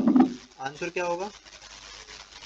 सर कार्निवोर इसकी एफिशिएंसी ज़्यादा रहेगी। बिल्कुल सही बात है। लॉजिक क्या है? सर उसके पास सर वेस्ट करने को कम तो करना ज़्यादा एफिशिएंट होगा। देखो ये बात ऐसी है कि प्रोड्यूसर से हर्बीवोर को जाती है एनर्जी, हर्बीवोर से कार्निवोर फर्स्ट को, देन कार्निवोर 2 को, देन टॉप कार्निवोर को। और फिर आप ये कहते हैं कि एनर्जी लॉसेस हर जगह पे होते हैं, यहाँ से कुछ एनर्जी लॉस हो जाती है, थिनिंग ला लगाते हैं कि 10% ही आगे जा पाती है। तो उसके बावजूद भी अच्छे से सर्वाइव कर रहा है, तो इसका मतलब क्या, ये एफिशिएंट बहुत ज़्यादा होता है कि ये अपने एसिमुलेशन को लेकर के, कंजप्शन को लेकर के, प्रोडक्शन को लेकर के एफिशिएंट है, और वेस्टेज बहुत कम बनाते हैं, वेस्टेज एनर्जी का बहुत कम करते हैं। तो कार्निवोर का ट्रॉफिक लेवल हर्बीवोर से बड़ा ही होता है, कि हर्बीवोर सेकंड ट्रॉफिक लेवल पे आते हैं, कार्निवोर उसके आगे तीसरे पे आएंगे। तो ये हाई ट्रॉफिक लेवल वाले पहले वालों से क्या होते हैं, एफिशिएंट होते हैं, तो प्रोडक्शन एफिशिएंसी बड़ी होती है। तो ये बात तो सही है। तो only wrong statement option number 3 था आपके लिए। ठीक है, ओके। देन दिस वन, कि ये केवल एक बार ऐसा क्वेश्चन भी पूछा गया कि as per national air quality standard, की जो पॉल्यूशन कंट्रोल बोर्ड होता है, वो हमारी जो एयर है उसमें क्वालिटी स्टैंडर्ड, कोई कौन से गैसेस का, पॉल्यूटेंट जो गैसेज उनका लेवल कितना परमिशेबल है ना, उसके लिए जो स्टैंडर्ड इंडेक्सेज है वो पब्लिश करता है। तो विच one of the following option gives correct concentration limit, these are micrograms per meter square annually of various gases air pollutants for a residential area। तो जहाँ पे ह्यूमन सेटलमेंट है, रेजिडेंशियल जो एरिया होते हैं उनमें पर ईयर एक metre cube area में कितने माइक्रोग्राम पॉल्यूटेंट पर्टिकुलर गैसेस के अकॉर्डिंगली परमिशेबल है, उनकी मात्रा क्या है। ये डायरेक्ट क्वेश्चन है कि आपको ये वैल्यूज पता होंगी तभी आप कर सकते हैं, अदरवाइज इसमें तो आप कुछ लॉजिक नहीं लगा सकते। तो जो करेक्ट लिमिट्स हैं वो ऑप्शन नंबर 2 में आपको दी हुई है, कि जो सल्फर डाइऑक्साइड है उसके लिए 50 माइक्रोग्राम, NO2 के लिए 40, ozone this is the tropospheric ozone, की हमारे क्षोभ मंडल में जो नीचे की परतों में ओजोन होती है, कॉल्ड एज बैड ओजोन, उसके लिए 100 माइक्रोग्राम, एंड कार्बन मोनोऑक्साइड के लिए 0.2। तो ये थोड़ा सा ध्यान रख सकते हैं कि आपकी कई बार ऐसी चीज़ें भी पूछ लेते हैं, और ये सी सेक्शन का क्वेश्चन है तो 4 नंबर के लिए ऐसी बात भी कई बार पूछी जा सकती है कि डायरेक्टली क्वेश्चन होते हैं कि हमें कुछ डाटा पता हो तो कर पाएंगे, वरना नहीं कर सकते।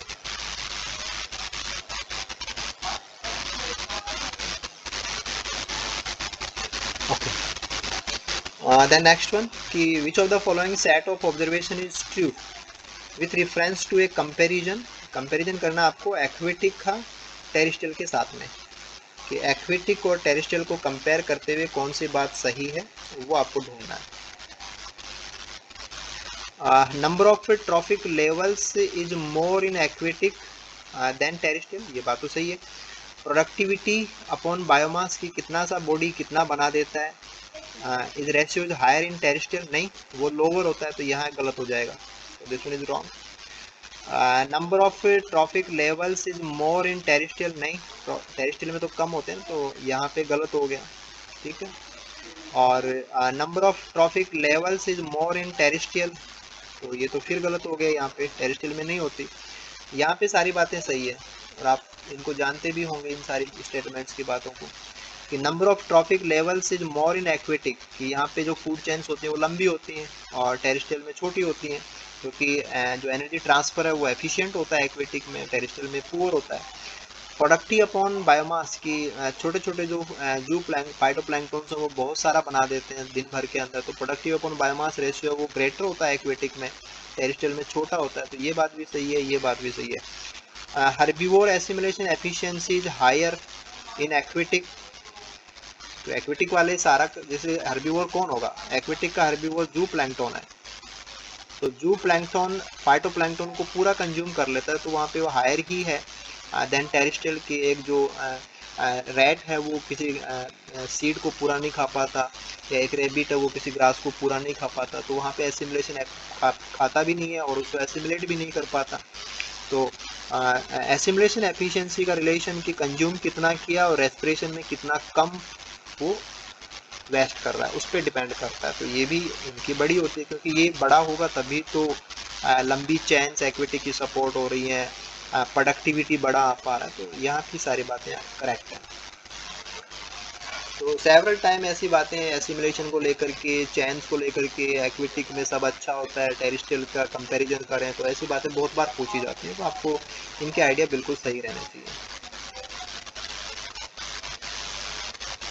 राइट, इसके बाद में ऐसे क्वेश्चन भी बहुत बार CSIR पूछ लेता है, राइट, तो मैचिंग करवा रहा है आपसे कि कौन सी कैटेगरी है और कौन सी स्पीसीज है, तो ये तो डायरेक्ट क्वेश्चन होते हैं कि आपको किसी स्पीसीज के बारे में आइडिया नहीं है तो आप नहीं बता सकते। तो one is the critically endangered, तो क्रिटिकली एंडेंजर्ड की अगर हम बात करें तो this is the white bellied heron, और दूसरा इसके अंदर है this is the dipterocarpus grandiflorus. ये जो दोनों है ये क्रिटिकली एंडेंजर्ड स्पीसीज में काउंट होते हैं। One is white bellied heron and dipterocarpus grandiflorus, ये क्रिटिकली एंडेंजर्ड है, CR कैटेगरी से बिलोंग करते हैं, राइट। जो कॉमलेना ऑडोरेटा है, क्रोमोलेना, this is a plant of asteraceae family, और एज ए वीड ये इंट्रोड्यूस हुआ है कि जो अमेरिकन कंट्रीज हैं उनसे अफ्रीकन कंट्रीज में, एसिटिक कंट्रीज के अंदर ये एज ए वीड इंट्रोड्यूस हुआ है। तो जब कोई वीड बाहर से इंट्रोड्यूस होता है तो they are called as invasive species, तो कॉमलेना इन्वेजिव है, तो this is invasive species, right. और सिमिलरली अगर हम बात करें तो this is the Gangetic river dolphin,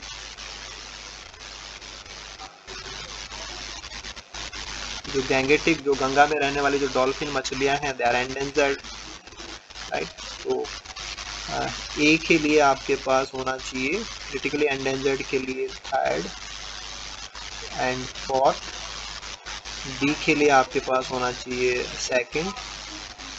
extinct की बात करें, एक्सटिंक्ट की बात करें कि कौन सी स्पीसीज में एक्सटिंक्ट है, तो this is the extinct one, और ये है आपकी स्पीसीज यूफोर्बिया मेरंथैनी, तो दिस इज एक्सटिंक्ट स्पीसीज, तो दिस इज 5, और इन्वेजिव के लिए फर्स्ट, तो ये कॉम्बिनेशन आपके पास आएगा। तो एक चीज़ आप इसमें और जोड़ लीजिए कि this is the euphorbia species, ये एंडेमिक थी पहले, this was endemic for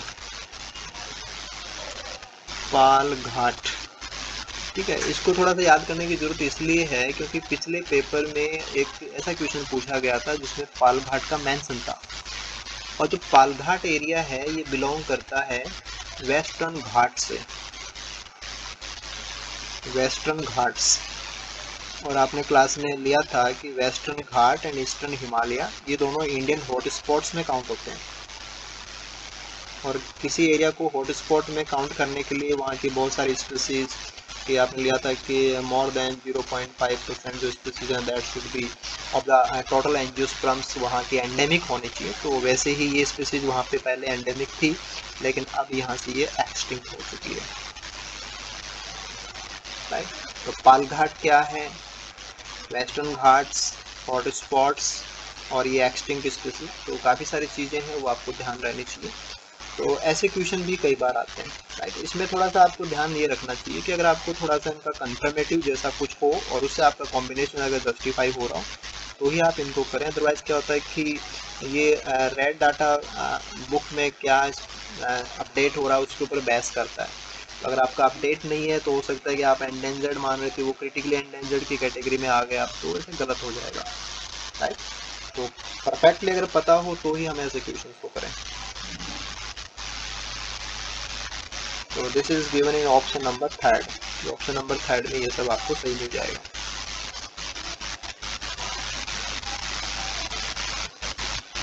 okay, this is the next question.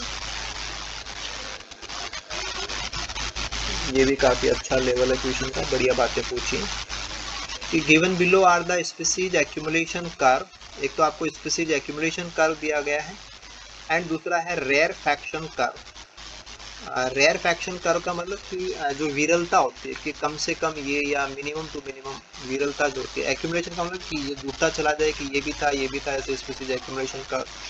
तो किसी कम्युनिटीज़, जो भी कम्युनिटीज़ हैं नेचुरल कम्युनिटीज़, उनमें स्पीसीज एक्यूमुलेशन कर्व और रेयर फैक्शन कर्व के लिए कौन सी बात सही है, ये आपसे पूछा है। तो ये जो नीचे वाला जो इरेगुलर शेप का है this is the accumulation curve, और जो ऊपर वाला बता रखा है this is the rarefaction curve, ठीक है। सर्वे साइज, सर्वे साइज का मतलब सैंपल एरिया, कि जो आप सैंपल एरिया छोटा सा लेते हैं तो और बड़ा सारा लेते हैं तो, ठीक है। और नंबर ऑफ स्पीसीज कितनी है, राइट। और अब आपको बताना है कि क्या गलत है, कि इन दोनों कर्व्स के लिए कौन सी बात गलत है वो आपको बतानी है। देखिए पहले तो आप इनको समझ लीजिए कि ये है क्या। पहले हम एक्यूमुलेशन कर्व की बात करते हैं। एक्यूमुलेशन कर्व में देखिए आपने सैंपल एरिया छोटा सा लिया तो थोड़ी सी स्पीसीज थी, आपने सैंपल एरिया बढ़ाया तो और स्पीसीज एक्यूमुलेशन में आ गई, और बढ़ाया और आ गई, और बढ़ाया और आ गई, लेकिन उसके बाद में आप एरिया बढ़ाएंगे तो और नई स्पीसीज नहीं मिलती, सेचुरेशन आ जाएगा। अगर आप इसमें एक नया एरिया ऐड कर देंगे तो ये ग्राफ फिर बढ़ जाएगा। तो क्वाड्रेट स्टडीज में भी आपने ऐसा ही समझा था कि जैसे जैसे हम क्वाड्रेट साइज बढ़ाते हैं तो number of species accumulative number बढ़ता चला जाता है। सैंपल एरिया बढ़ाएंगे तो वहाँ की मोस्टली स्पीसीज उसमें जो स्पीसीज थी वहाँ पे वो सारी उसमें आ जाती है। तो एक्यूमुलेशन कर्व तो क्या है कि आप जैसे जैसे सर्वे साइज या सैंपल एरिया को बढ़ाएंगे वैसे वैसे हमारा जो एक्यूमुलेशन कर्व है वो this is the left hand side and this is the right hand side. तो एक्यूमुलेशन कर्व आपका लेफ्ट हैंड साइड से राइट हैंड साइड की तरफ मूव करता है। कि हमने ये बात की कि दिस में द कर्व कि पहले ये लेफ्ट में था, बाद में इसमें एक्यूमुलेट होते होते ये ऐसे स्टेबल हो जाता है। तो दिस द मूवमेंट कि ये लेफ्ट टू राइट प्रोग्रेशन होता है इसका, और इसमें स्पीसीज वो जुड़ती चली जाती है। हमें बड़ा सैंपल एरिया लेने पे लगभग वहाँ की सारी स्पीसीज हमें मिल जाती है, ठीक है। रेयर फैक्शन विरलता को बता रहा है कि कम से कम जो बात होती है, जो मिनिमम टू मिनिमम जैसा फीलिंग होता है उसके लिए बात है। तो रेयर फैक्शन कर्व को अगर हम समझें तो जो रेयरेस्ट स्पीसीज है, सैंपल एरिया जितना छोटा होगा उसमें रेयरेस्ट स्पीसीज के आने के चांसेस उतने ही कम होंगे। सैंपल एरिया जितना बड़ा होगा उसमें रेयरेस्ट स्पीसीज उतनी अच्छे से आ जाएंगी। तो ये जो कर्व है वो यहाँ से स्टार्ट होता है कि राइट टू लेफ्ट प्रोसीड करेगा, कि रेयर से भी रेयर स्पीसीज आपको कब मिलेगी, जब आपका सैंपल एरिया बड़ा है, और उससे छोटा लेने पे उसके चांसेस और कम हो जाएंगे और कम हो जाएंगे और कम हो जाएंगे ऐसे। तो इसका प्रोग्रेशन है वो राइट टू लेफ्ट है, ठीक है। तो एक सारी स्पीसीज आ गई ऐसा ऐसा मीन है, एक रेयर से भी रेयर स्पीसीज आपको मिल गई एक ऐसा मीनिंग है, ठीक है। अब हम इन स्टेटमेंट्स को देख लेते हैं।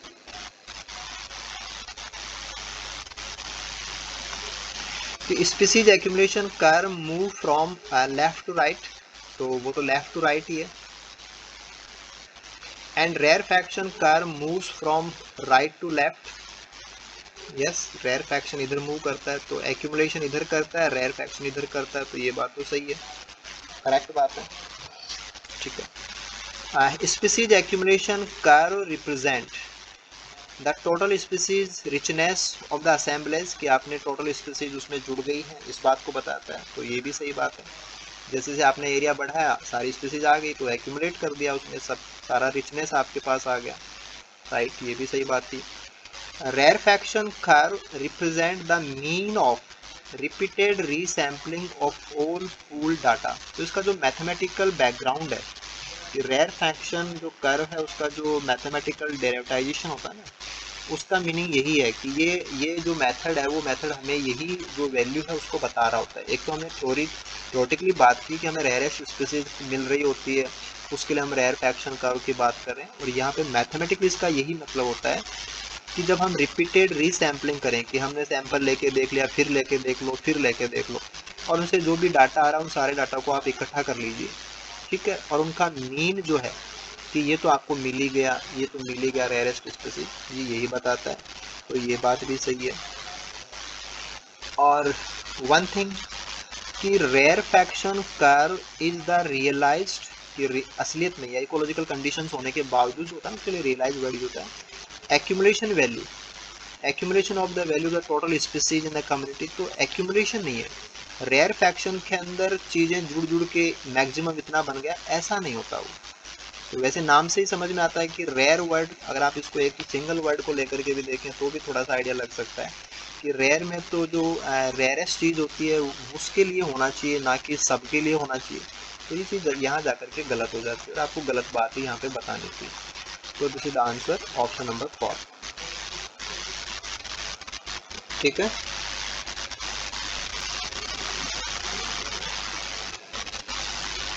Okay, then this is the succession based question, जो मॉडल से सक्सेशन के वहाँ पे बेस्ट क्वेश्चन था, तो इसको तब आप बता सकते हैं ना, इनकरेक्ट, ये तो हमने कर भी लिया था,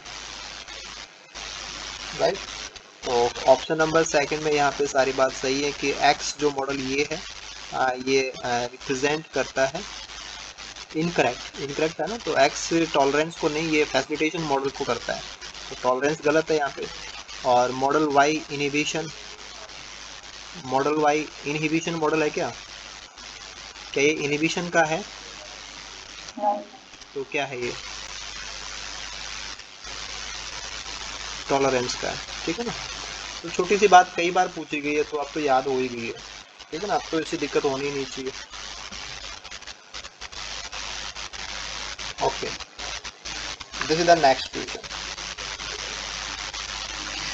देखिए यहाँ पे ये एज स्ट्रक्चर जैसा कुछ क्वेश्चन है कि पॉपुलेशन पिरामिड्स आपको बताए हुए हैं 3 डिफरेंट पॉपुलेशंस की,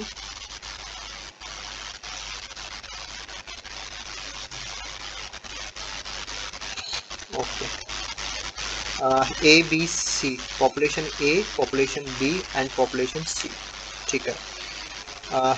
डिपेक्टिंग जो आपको बता रहे हैं the relationship between birth and death rate, ठीक है, तो मेल कितने हैं, फीमेल कितने हैं, ऐसे आपको इसमें बताया गया है।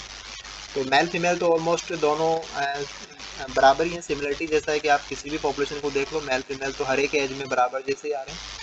आपको यहाँ पे पॉपुलेशन पिरामिड को देखते हुए गलत बात क्या है उसको ढूंढना है, ठीक है। चलो चलते हैं, इसको सॉल्व करते हैं।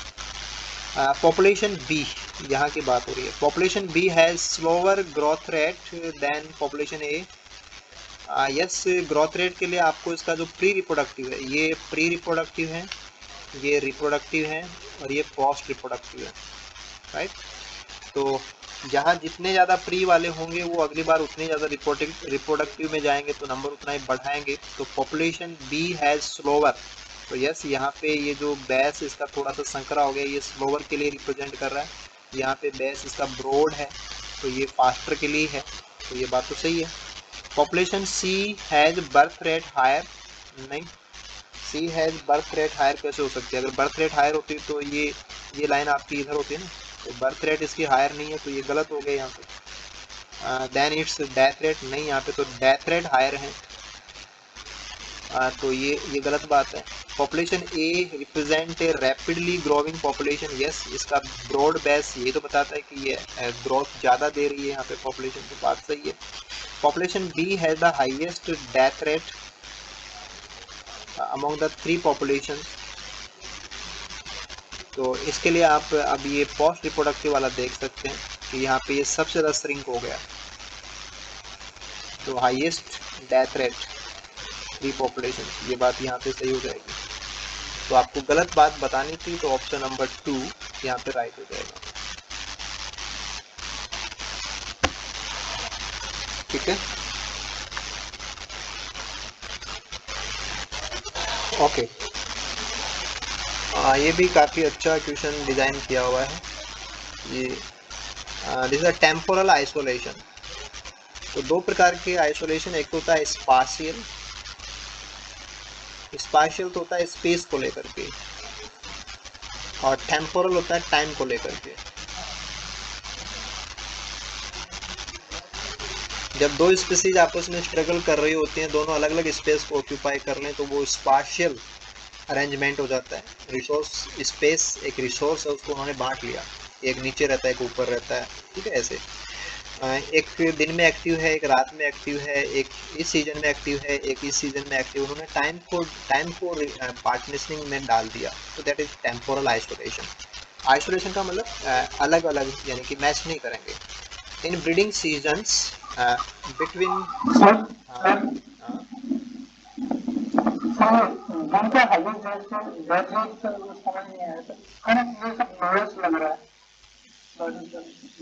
नहीं, देखो यहाँ पे ये बात थी कि population B has highest death rate, तो हालांकि पॉपुलेशन ग्रोथ यहाँ पे सबसे ज़्यादा आएगी, फ्यूचर इसका सबसे अच्छा है, इसका फ्यूचर कम है, ठीक है, ये इसकी तुलना में मीडियम है, ठीक है। ये तो इनकी प्री रिप्रोडक्टिव को देखने पे लगता है।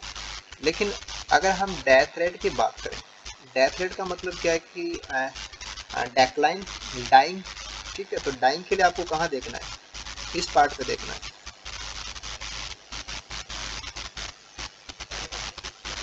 कि टोटल पूरी स्ट्रक्चर को देखते हुए डेथ रेट आप जब फील करेंगे तो आप यहाँ देखेंगे, तो यहाँ श्रिंकेज सबसे ज़्यादा कहाँ पे, यहाँ मैक्सिमम श्रिंक यही हो रहा है, सबसे छोटा नंबर यही मिल रहा है, मैक्सिमम श्रिंक हो रहा है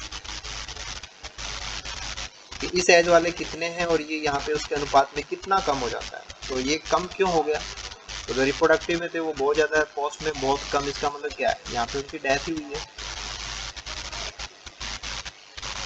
और जैसे आप कहते हैं कि ये पार्ट अगर होता ही नहीं, अगर ये पार्ट इसमें होता ही नहीं, तो इसका मतलब उसमें पोस्ट रिप्रोडक्टिव एज ही नहीं थी, तो उनमें तो रिप्रोडक्शन होते ही डेथ हो जाती है, जबकि इनमें तो नहीं हो रही ना।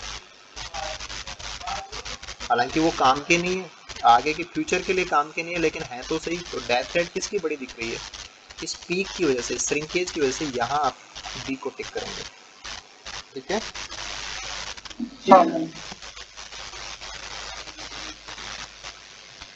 देखो दो स्पीसीज हैं, उन्होंने अपनी ब्रीडिंग सीजन को टेम्पोरल आइसोलेशन में डाल दिया, ब्रीडिंग सीजन को, कि एक अलग टाइम पे ब्रीड करता है, दूसरा अलग टाइम पे ब्रीडिंग सीजन को यूज करता है, और वो दोनों स्पीसीज क्लोजली रिलेटेड स्पीसीज हैं। तो जब आप क्लोजली रिलेटेड बोलते हैं ना, जिसका मतलब उनकी निसेज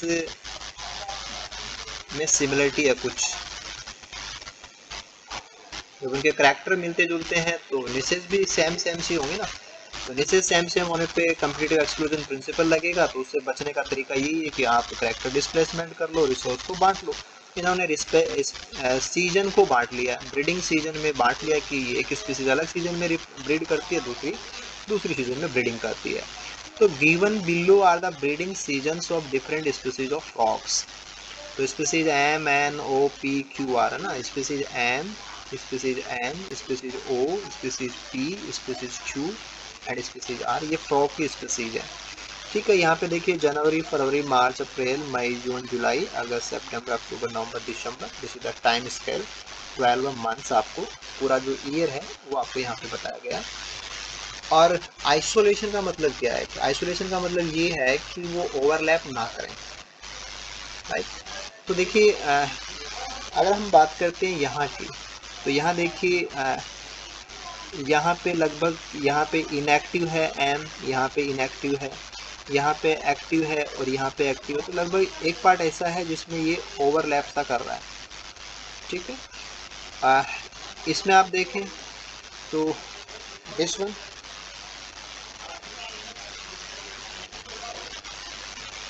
कि इस समय पे इन्होंने जो राइज आ रहा है the activity relative frequency of egg laying event, तो एग लेइंग इवेंट की फ्रीक्वेंसी का मतलब रिप्रोडक्शन ही है, ये ब्रीडिंग ही है।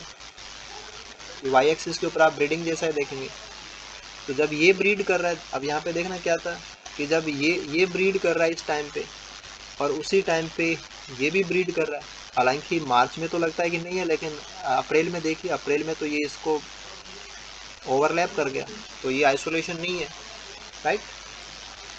ओके, इसके बाद में हम यहाँ देखते हैं कि इस स्पीसीज ने यहाँ ब्रीड किया है सितंबर, अक्टूबर, नवंबर, दिसंबर में, और यहाँ देखिए इसने मार्च से लेकर के जुलाई तक ब्रीड किया। तो ये करेक्ट आइसोलेशन है, इसमें कोई ओवरलैपिंग नहीं है, राइट। कि टाइम को लेकर के इनका कोई आपस में झगड़ा नहीं है, दोनों अलग अलग टाइम के ऊपर ब्रीड कर रहे हैं। देन यहाँ देख लेते हैं, स्पीसीज 1 यहाँ ब्रीड कर रही है और स्पीसीज 2 यहाँ ब्रीड कर रही है।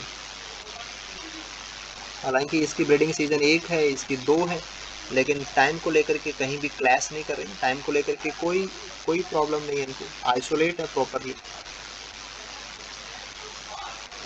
तो यस, ये बी और सी ये दोनों परफेक्टली टेम्पोरल आइसोलेशन जो ब्रीडिंग सीजन्स के लिए इस फ्रॉग स्पीसीज में हम देखें तो उसको रिप्रेजेंट कर रहा है।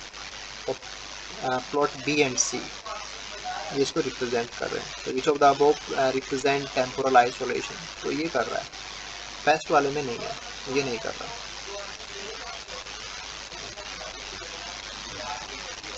तो केवल टेम्पोरल आइसोलेशन क्या है ये पता हो, और ग्राफ में देखना है कि भाई कौन सा किस महीने में है, दूसरा उस महीने में तो नहीं है ना। अगर उसी में है, थोड़ा बहुत ओवरलैप कर रहा है, तो आइसोलेशन नहीं हुआ, ठीक है।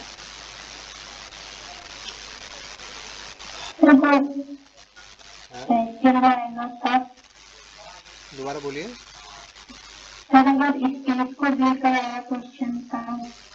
स्पेस को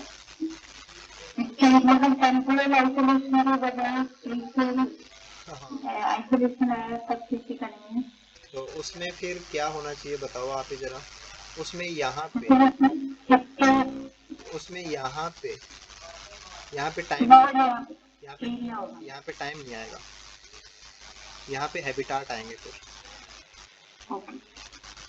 ठीक है ना। आप टाइम को यूज करेंगे उसके अकॉर्डिंग देख रहे हैं तो ये टेम्पोरल है, और एरिया वाइज देखेंगे या जगह वाइज देखेंगे या कम्युनिटी वाइज देखेंगे तो वो स्पाशियल है,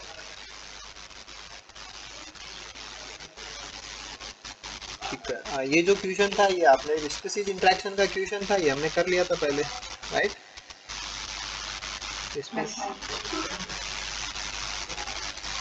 देखो इम्पोर्टेंट मैसेज आपके लिए ये है कि चीज़ें तो सरल सरल ही होती हैं, बट क्या आप उनको एक तो क्लियर देख पा रहे हैं, और क्या आप उनको क्लियर प्रोसेस कर पा रहे हैं। जो बताया गया है वो क्या आपको साफ साफ दिख गया और उस पर आपने सही सही काम कर दिया, तब तो आपका रिजल्ट है वो सही आ रहा होता है। तो ये क्वेश्चन हो जाते हैं, इसके बाद में आप उन पर दोबारा काम करेंगे और अपने एंगल से इसमें क्या कमियां आपने छोड़ी होंगी उन सबको ढूंढते हुए आप उनको बिल्कुल अपडेट करें और लॉजिक वाइज बिल्कुल करेक्ट करें इनको,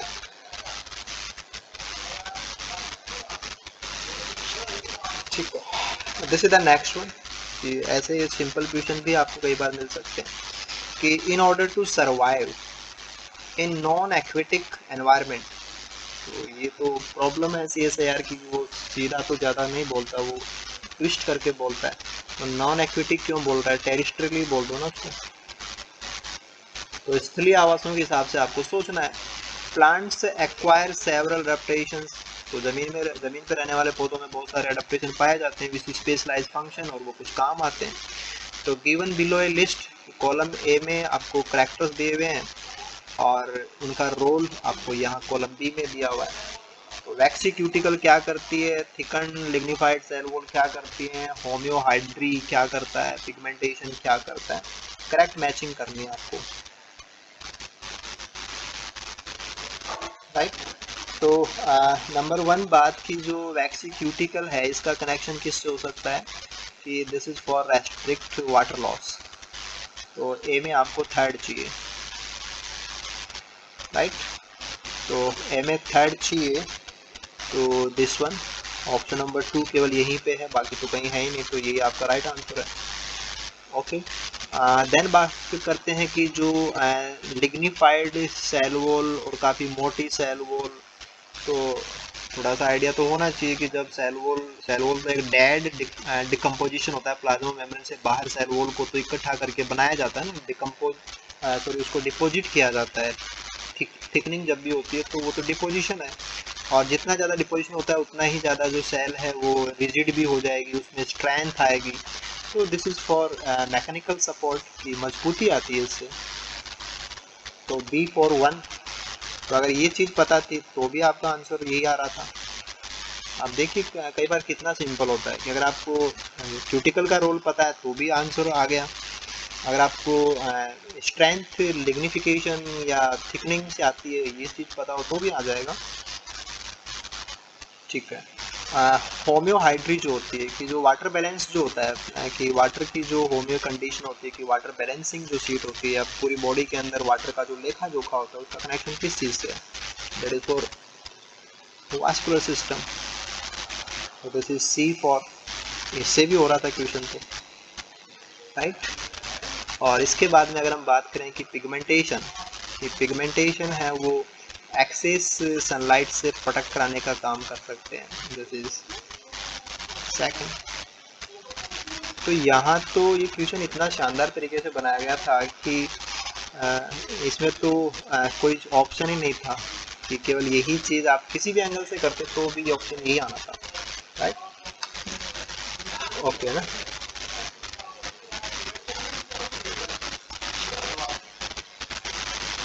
देखिए ये सिंपल, अब सिंपल ही लगना चाहिए क्वेश्चन, काफ़ी सिंपल लगना चाहिए। Following are certain statement regarding energy efficiencies of ectotherm and endotherm. तो सीधी सी बात है, जिसको टेम्परेचर मेंटेन करना है वो एंडो है, तो एंडो को तो अच्छा होना चाहिए। जिसको एंडो की बात करें तो एंडो एफिशिएंट होने चाहिए, क्योंकि अगर वो बचाएंगे नहीं तो खर्च कहाँ से करेंगे। और जो एक्टोथर्म्स हैं वो लेस एफिशिएंट हो सकते हैं, बस जिसको खर्चा करना है उसके पास बचना चाहिए तभी तो करेगा, तो उसको तो एफिशिएंट होना पड़ेगा।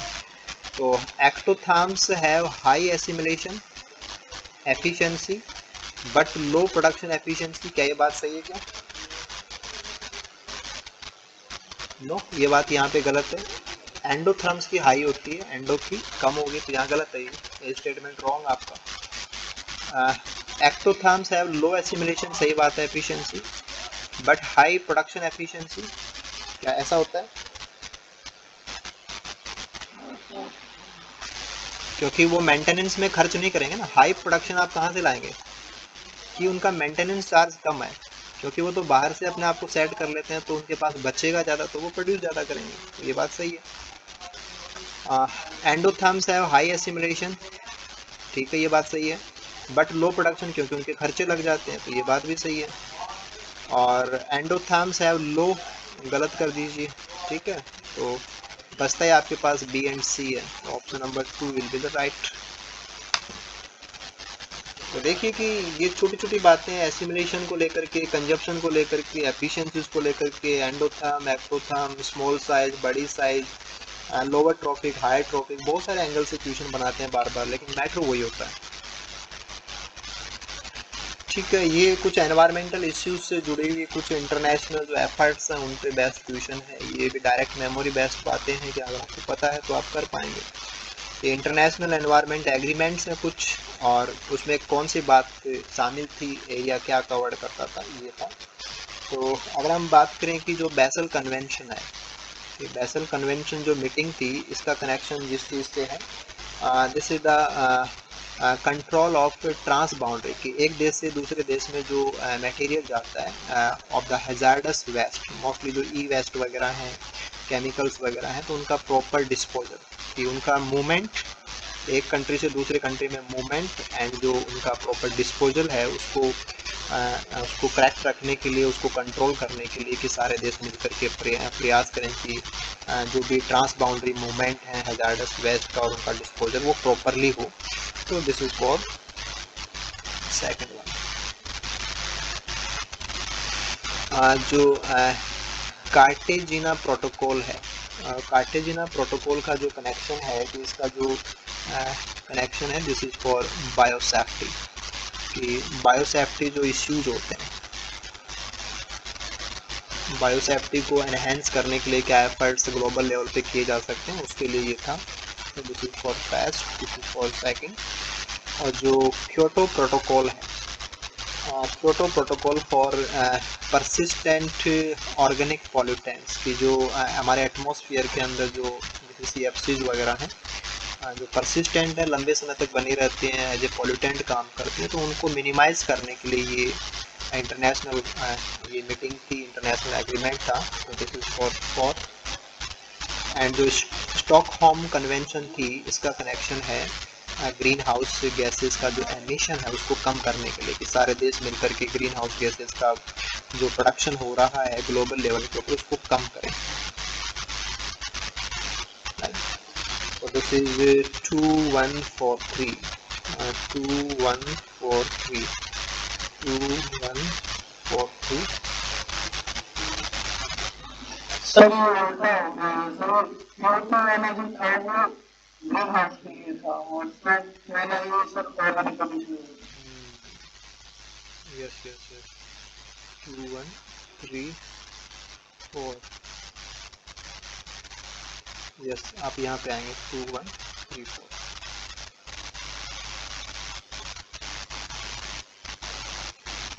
तो कई बार ऐसे क्वेश्चन भी आते हैं जहाँ पे आपको डायरेक्ट चीज़ें हैं या पर्टिकुलर जो भी मेमोरी बेस्ड बातें हैं वो आपसे पूछी जाती हैं। तो थोड़ा सा आप जैसे लगातार क्वेश्चंस में थोड़े थोड़े चेंजेस हो रहे हैं तो कुछ एडिशनल बातें भी आपको ध्यान होनी चाहिए।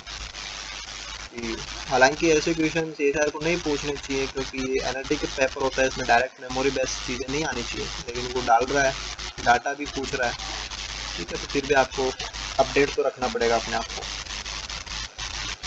Okay, then this is the next one, कि आपको एक रिस्क ग्राफ दिया गया कि आप इस ग्राफ का जो भी पार्ट है उसको एज ए रिस्क काउंट करेंगे परसेंट रिस्क के रूप में, कि किसी स्पीसीज के ऊपर रिस्क कितना परसेंट है टुवार्ड्स एक्सटिंक्शन, कि एक्सटिंक्शन के लिए कौन सी स्पीसीज कितना रिस्क उठा रही है या किसके साथ कितना रिस्क एसोसिएट है, वो हम इस डायग्राम से समझेंगे। तो हाईएस्ट रिस्क यहाँ पे ए के लिए ये बहुत बड़ा रिस्क है, उससे कम रिस्क बी को है, उससे कम रिस्क डी को है और सबसे कम रिस्क यहाँ पे सी को है। तो रिस्क के अकॉर्डिंग ज़्यादा रिस्क होने पे कौन सी कैटेगरी में डालते हैं, उससे कम होने पे, यानी कि जो थ्रेट कैटेगरीज हैं उनका आइडिया हो तो आप इस क्वेश्चन को कर सकते हैं। तो IUCN रेड लिस्ट के अकॉर्डिंग आप इसको देखें तो critically endangered, near threatened, vulnerable, list concern, ऐसी बातें यहाँ पे आ रही हैं। तो क्रिटिकली एंडेंजर्ड के लिए तो यहाँ पे ए होना चाहिए, तो ए फॉर फास्ट, कि ए के लिए फास्ट, तो ये बात तो यहीं आ जाएगी, ए फॉर फास्ट। और इसके बाद में नियर थ्रेट और वल्नरेबल, इसमें देखना आपको वल्नरेबल जो है वो ज़्यादा थ्रेट के साथ में होगा, तो बी यहाँ के लिए बी होगा क्योंकि ये पोर्शन बड़ा है ना, तो यहाँ के लिए बी आएगा, तो बी फॉर थर्ड। और सी फॉर फोर्थ, क्योंकि ये चीज़ तो लिस्ट कंसर्न की है तो सबसे कम कि हमें इसके बारे में प्रॉपर पूरी इंफॉर्मेशन नहीं है। एंड जो डी है this is for near threat. तो थ्रेट कैटेगरी पता होने पे आप इसको आराम से कर सकते हैं, कोई दिक्कत नहीं आनी चाहिए, ठीक है।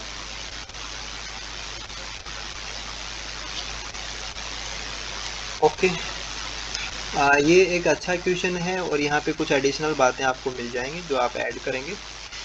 The complexity of A food web, कि ट्रॉफिक कनेक्शंस और इंटरचेंज जो होते हैं, जो इंटरसेक्टिंग पॉइंट्स होते हैं उनसे फूड वेव बनती है। इन ए कम्युनिटी इज क्वांटिफाइड, कि उसकी वैल्यूज़ का निर्धारण जो है उसको मात्रात्मक रूप से मापना using certain parameters which are defined below, और आपको गलत बात इनके लिए ढूंढनी है। चेन लेंथ क्या होती है? फूड वेव के लिए बात हैं। जब कॉम्प्लेक्स कम्युनिटी के अंदर जो काफ़ी सारी फूड वेव पाए जाते हैं, उसमें काफ़ी सारी चेन्स पाए जाते हैं, चेन्स आपस में जुड़ करके ही वेव बनाती हैं, तो वहाँ पे एवरेज जो चेन लेंथ होती है वो क्या होती है? तो उसके लिए बात बिल्कुल सही है कि average number of links between trophic levels, कि ट्रॉफिक लेवल्स के बीच में जो एवरेज नंबर है लिंक्स का, उसको हम डिवाइड करते हैं total number of trophic level से, कि total number of trophic levels कितने। जैसे मान लीजिए कि यहाँ पे आपने 1 2 3 4 ऐसे 4 ट्रॉफिक लेवल लिए, तो ये इस प्रकार से आएगा। और यहाँ पे जितने भी हो, यहाँ पे कितनी स्पीसीज थी, यहाँ पे कितनी स्पीसीज थी, इनके अकॉर्डिंग यहाँ आपस में अब लिंक्स बनेंगे, क्योंकि जब वेब बनेगी तो ये इसको भी खा लेता है, ये भी खा जाता है, ये भी खा जाता है, इस प्रकार से इनके लिंक्स बनेंगे। तो उन लिंक्स का जो एवरेज आएगा वो हम यहाँ पे लिखेंगे। तो जिस मान लो कि 8 आ गया, तो दिस इज द 2, तो ये चेन लेंथ ऐसे निकाली जाती है। कनेक्टेंस का मतलब जो लिंक्स की जो कनेक्टिविटी है, तो actual number of links food web में कितना है, जैसे आपने कहा कि टोटल नंबर यहाँ पे 38 लिंक्स हैं, और potential number of links in a food web, और वहाँ पे काम के कितने हैं। लिंक तो यहाँ पे हैं लेकिन रियलिटी में काम कितने आ रहे हैं, तो that is the potential number, जो प्रभावी होता है ना पोटेंशियल नंबर। जैसे मान लो कि आपने कहा कि यहाँ पे 9 आ रहे हैं, तो ये उसके अकॉर्डिंग आ जाएगा कि ये 4 पॉइंट समथिंग जो भी वैल्यू आएगी दैट इज द कनेक्टेंस। ये टोटल इतने थे, उनमें से काम के इतने हैं। और जब हम बात करते हैं potential links in a food web, और जहाँ पे n स्पीसीज प्रेजेंट हो, तो इसको हम कैसे निकालते हैं? इसका जो फॉर्मूला होता है that is n into n-1 divided by 2। तो एक्चुअल नंबर ऑफ लिंक्स ना होकर के यहाँ पे 2 होता है। तो ये फॉर्मूला यहाँ तो सही था, लेकिन यहाँ इसको हमें 2 से डिवाइड करना होता है, तो इसलिए ये गलत था। और लिंकेज डेंसिटी, डेंसिटी जैसे जो इकाई आयतन में कितना वजन होता है ना, उसके लिए होती है। तो जो डेंसिटी है उसको जैसे जो पावर जो होती है, ऐसा कुछ फीलिंग ले सकते हैं। तो एक्चुअल नंबर ऑफ लिंक्स कितने हैं divided by number of species in a food web, तो this is for linkage density. ये भी सही बात है। तो यहाँ पे गलत था, ये चीज़ आपको ऐड कर लेनी है कि हम पोटेंशियल लिंक्स को ऐसे निकालते हैं। चेन लेंथ के लिए क्या फॉर्मूला है, कनेक्टेंस के लिए क्या है, लिंकेज के लिए क्या है, तो ये सारी चीज़ें एडिशनल हैं, राइट। तो आप इन चीज़ों को ऐड करेंगे, ओके। ठीक है, ये बात हमारी हो गई थी कि यहाँ पे जो डाटा था वो करेक्टली नहीं था, तो ये क्वेश्चन गलत था, और CSIR गलत क्वेश्चन के लिए बोनस प्रोवाइड कराते हैं। तो ये तो बात हम डिस्कस कर चुके थे क्लास में।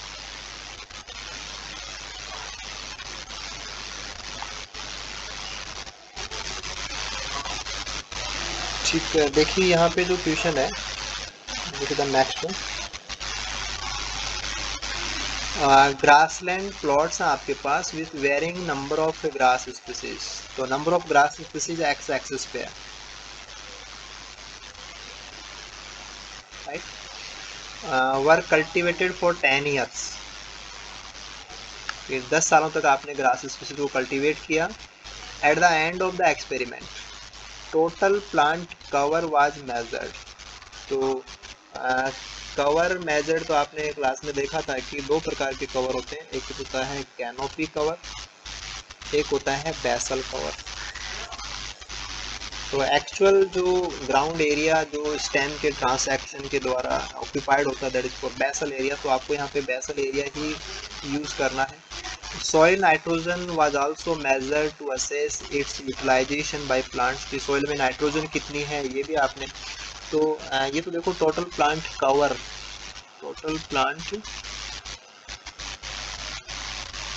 कवर दिया हुआ है, तो कवर के लिए तो ये पहला ग्राफ है, और नाइट्रोजन रिमेनिंग इन सॉइल है, नाइट्रोजन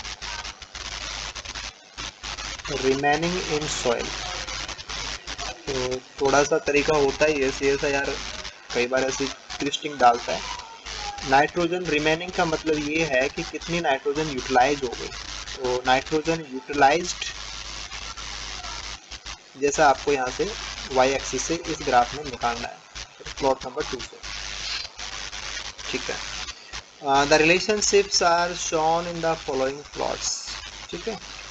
तो देखिए क्या था कि अगर हम इस प्लॉट को देखते हैं तो नंबर ऑफ ग्रास स्पीसीज कम थी तो कवर भी कम था, और नंबर ऑफ ग्रास स्पीसीज बढ़ती जाती हैं तो कवर भी बढ़ता चला जा रहा है। तो यहाँ से तो ये फीलिंग आ रही है। और नंबर ऑफ ग्रास स्पीसीज जैसे जैसे हमने बढ़ाई वैसे वैसे सॉइल में जो नाइट्रोजन थी, नाइट्रोजन यूटिलाइज पहले तो कम हो रही थी, बाद में स्पीसीज बढ़ाई तो ज़्यादा हो गई, उसके बाद में नाइट्रोजन रिमेनिंग जो थी वो काफ़ी कम रही, यानी कि मोस्टली नाइट्रोजन वो यूटिलाइज हो गई। नाइट्रोजन यूटिलाइज ये गिरावट के रूप में फील होगी, नाइट्रोजन रिमेनिंग ये आपको इसमें राइज के रूप में फील होगी। तो स्टार्टिंग में नाइट्रोजन काफ़ी थी और रिमेनिंग नाइट्रोजन, और फिर ये नाइट्रोजन रिमेनिंग जो थी वो थोड़ी सी बढ़ी, और बाद में ये nitrogen remaining number of species जैसे आपने बढ़ाया तो ये काफ़ी कम हो गई, राइट। तो ये ग्राफ आपको क्या बताते हैं वो आपने देख लिया। अब इसके स्टेटमेंट्स को हम समझ लेते हैं कि क्या बात इसमें से निकल करके आ रही है। इन्फ्रेंस का मतलब निष्कर्ष जैसा कुछ। grasses in plots with lower species richness enrich soil nitrogen, thereby increasing plant cover। तो लोअर स्पीसीज से प्लांट कवर नहीं बढ़ाता। प्लांट कवर की बात करें तो आपने प्लॉट 1 में बात की थी कि स्पीसीज बढ़ाते हैं तो प्लांट कवर बढ़ता है, तो लोअर स्पीसीज पे नहीं, ये हायर स्पीसीज पे आ रहा था, तो ये बात यहाँ पे गलत है। Plot with greater species richness, जब स्पीसीज हम बढ़ा देते हैं, shows greater stability and more efficient soil nitrogen utilization. Yes, आपको पता लग रहा था कि पहले नाइट्रोजन बढ़ा, बाद में रिमेनिंग नाइट्रोजन कम हो गया था, लेकिन फिर भी यहाँ पे बहुत सारी स्पीसीज, सेवरल स्पीसीज सर्वाइव कर रहे थे, यानी कि ये इतनी सारी स्पीसीज, थोड़ी सी नाइट्रोजन बची हुई है फिर भी सर्वाइव कर रहे हैं। इसका मतलब क्या था कि दे आर मोर एफिशिएंट, कि वो स्टेबल भी हैं, इतनी सारी स्पीसीज हैं, तो this is just like climax. तो स्टेबिलिटी भी अच्छी है और वो नाइट्रोजन को यूज़ करने के लिए एफिशिएंट भी है, तो ये बात सही है। प्लॉट 2 से निकलेगा ये निष्कर्ष, ये निष्कर्ष प्लॉट 1 से निकाला आपने। Plots with greater species richness utilize nitrogen more efficiently but would not show increase net primary production. तो इसमें आपको इस प्लॉट 1 एंड 2 को साथ में देखना है कि जब स्पीसीज ज़्यादा थी तो ये बात ठीक थी कि वो एफिशिएंट थे, तो क्या वो वुड नॉट शो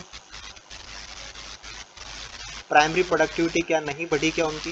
तो जैसे प्लांट कवर तो काफ़ी बड़ा आया था, जब आप रिचनेस बड़ी पे थे तो प्लांट कवर तो काफ़ी बड़ा आ रहा था यहाँ पे। तो बड़ा कवर क्या बताता है कि प्रोडक्टिविटी उनकी अच्छी थी। कवर का मतलब ये था कि जैसे प्लांट है वो पतला सा है और वो मोटा है, तो ट्रांसैक्शन से देख लीजिए, राइट। तो जिसका बड़ा ट्रांसैक्शन आ रहा है उसका बेसल कवर ज़्यादा है, तो बेसल कवर ज़्यादा है, इसका मतलब वुड, उसकी प्रोडक्टिविटी तो बड़ी थी, तो वुड नॉट कैसे हो सकती है, उसने तो शो किया था इंक्रीज, तो ये बात यहाँ पे गलत हो जाएगी। और no correlation can be drawn, कि आप कोई रिलेशन निकाल ही नहीं सकते between the species richness, community productivity, nitrogen. आपने तो ये बातें यहाँ पे सही की हैं, तो निष्कर्ष तो आप निकाल सकते हैं, रिलेशन भी है, तो ये बात भी गलत हो जाएगी। तो ऑप्शन नंबर 2 यहाँ पे राइट रह जाएगा।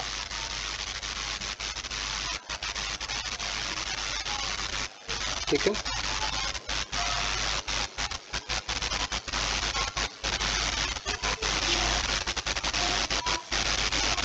Okay. Then the next one, complete the following sentence with the most appropriate option। ठीक है ना, तो बात हमारी यहाँ से चालू हो रही है। Global analysis of a large number of plant species, कि बहुत सारी प्लांट स्पीसीज को अगर हम एक साथ देखें और उनका एनालिसिस करें तो shows that with increase in the leaf life span, कि अगर हम लीफ का लाइफ स्पान बढ़ाते चले जाएं। लाइफ स्पान, कुछ पौधे जिनमें पत्तियां थोड़े समय के लिए बनती हैं और कुछ पौधे जिनमें पत्तियां लंबे समय के। लीफ लाइफ स्पान मतलब लीफ की लाइफ कितनी है, लीफ लाइफ स्पान का मतलब लीफ कितने लंबे समय तक पौधे से अटैच रहती है। तो विथ यहाँ से बात स्टार्ट हो रही है। कि कंप्लीट आपको इसके बाद में करना है कि with increase in leaf life span, अगर पत्ती का लाइफ स्पान हम बढ़ाएं तो क्या होगा। तो सही बात क्या है, सही बात ये है कि specific leaf area, leaf nitrogen and net photosynthesis rate decrease होंगे।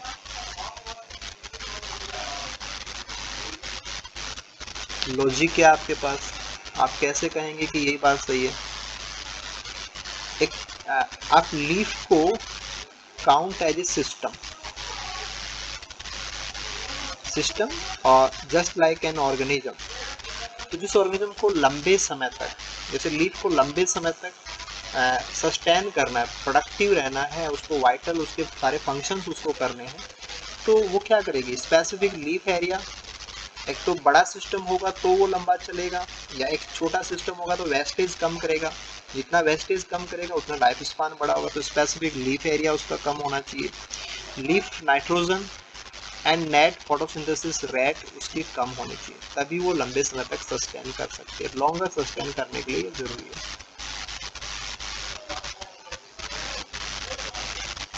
जिसकी रिक्वायरमेंट बड़ी हो जाएंगी, जो खुद बड़ा हो जाएगा, जिसकी रिक्वायरमेंट बड़ी हो जाएंगी, और नेट फोटोसिंथेसिस वो रिक्वायरमेंट इनकी वजह से वो फोटोसिंथेसिस भी कम कर पाएगा।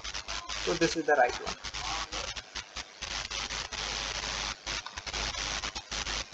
ओके, देन ये क्वेश्चन आपने कर लिया था कि आइसलैंड बायोजियोग्राफी के रूप में अगर हम बात करें तो फ्रैगमेंट एरिया बढ़ाते जाएंगे तो आपको रिचनेस ऐसे मिलेगी, और ये था आपका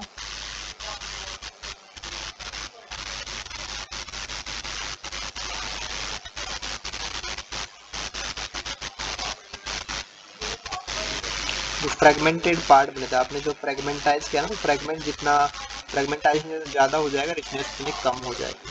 तो ये दोनों बातें सही थी, यानी कि ए एंड बी करेक्ट होंगे यहाँ पे।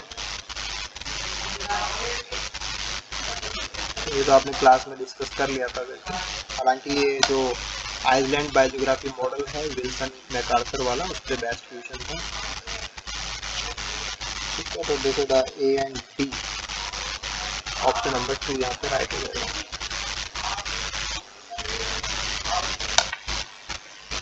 ओके, एक क्वेश्चन और कर लेते हैं अपन, बाकी तो हम नहीं कर पाएंगे, नेक्स्ट क्लास में लेना पड़ेगा। ठीक है, देखिए ये भी एक ऐसा पैटर्न है जहाँ से बार बार क्वेश्चन आते हैं। In order to estimate population size of fish species in lake, कि किसी लैक में कितनी फिश है इसको आप एस्टिमेट करना चाहते हैं।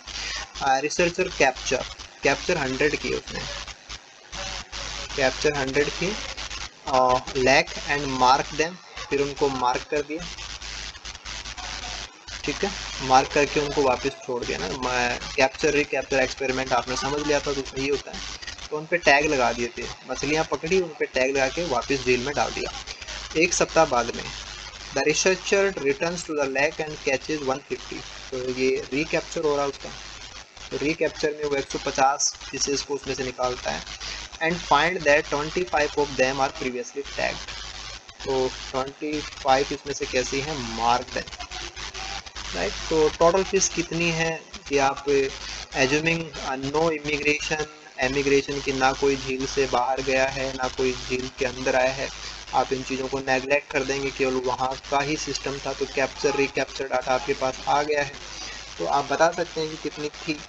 तो फॉर्मूला आपको पता है, तो this will be count as कि कैप्चर रिकैप्चर के अकॉर्डिंग बात करें तो दिस इज कैप्चर रिकैप्चर में जो मार्क्ड हैं और सैंपल 2, तो these are 100 रिकैप्चर 25 और गुना 150, तो this will B simplified 4 and 600, तो आंसर विल बी 3rd। तो सेवरल टाइम ऐसे क्वेश्चन आए हुए हैं, तो आपको थोड़ा सा आइडिया होना चाहिए। मैंने दूसरा तरीका भी आपको बता रखा है कि 100 में से 25 को प्राप्त करने के लिए 150 की ज़रूरत पड़ती है, 150 की ज़रूरत पड़ती है, तो 100 के 100 आपको मिल जाए इसके लिए इसका 4 गुना चाहिएगा, तो दैट विल बी 600, राइट। आप ऐसे भी निकाल सकते हैं।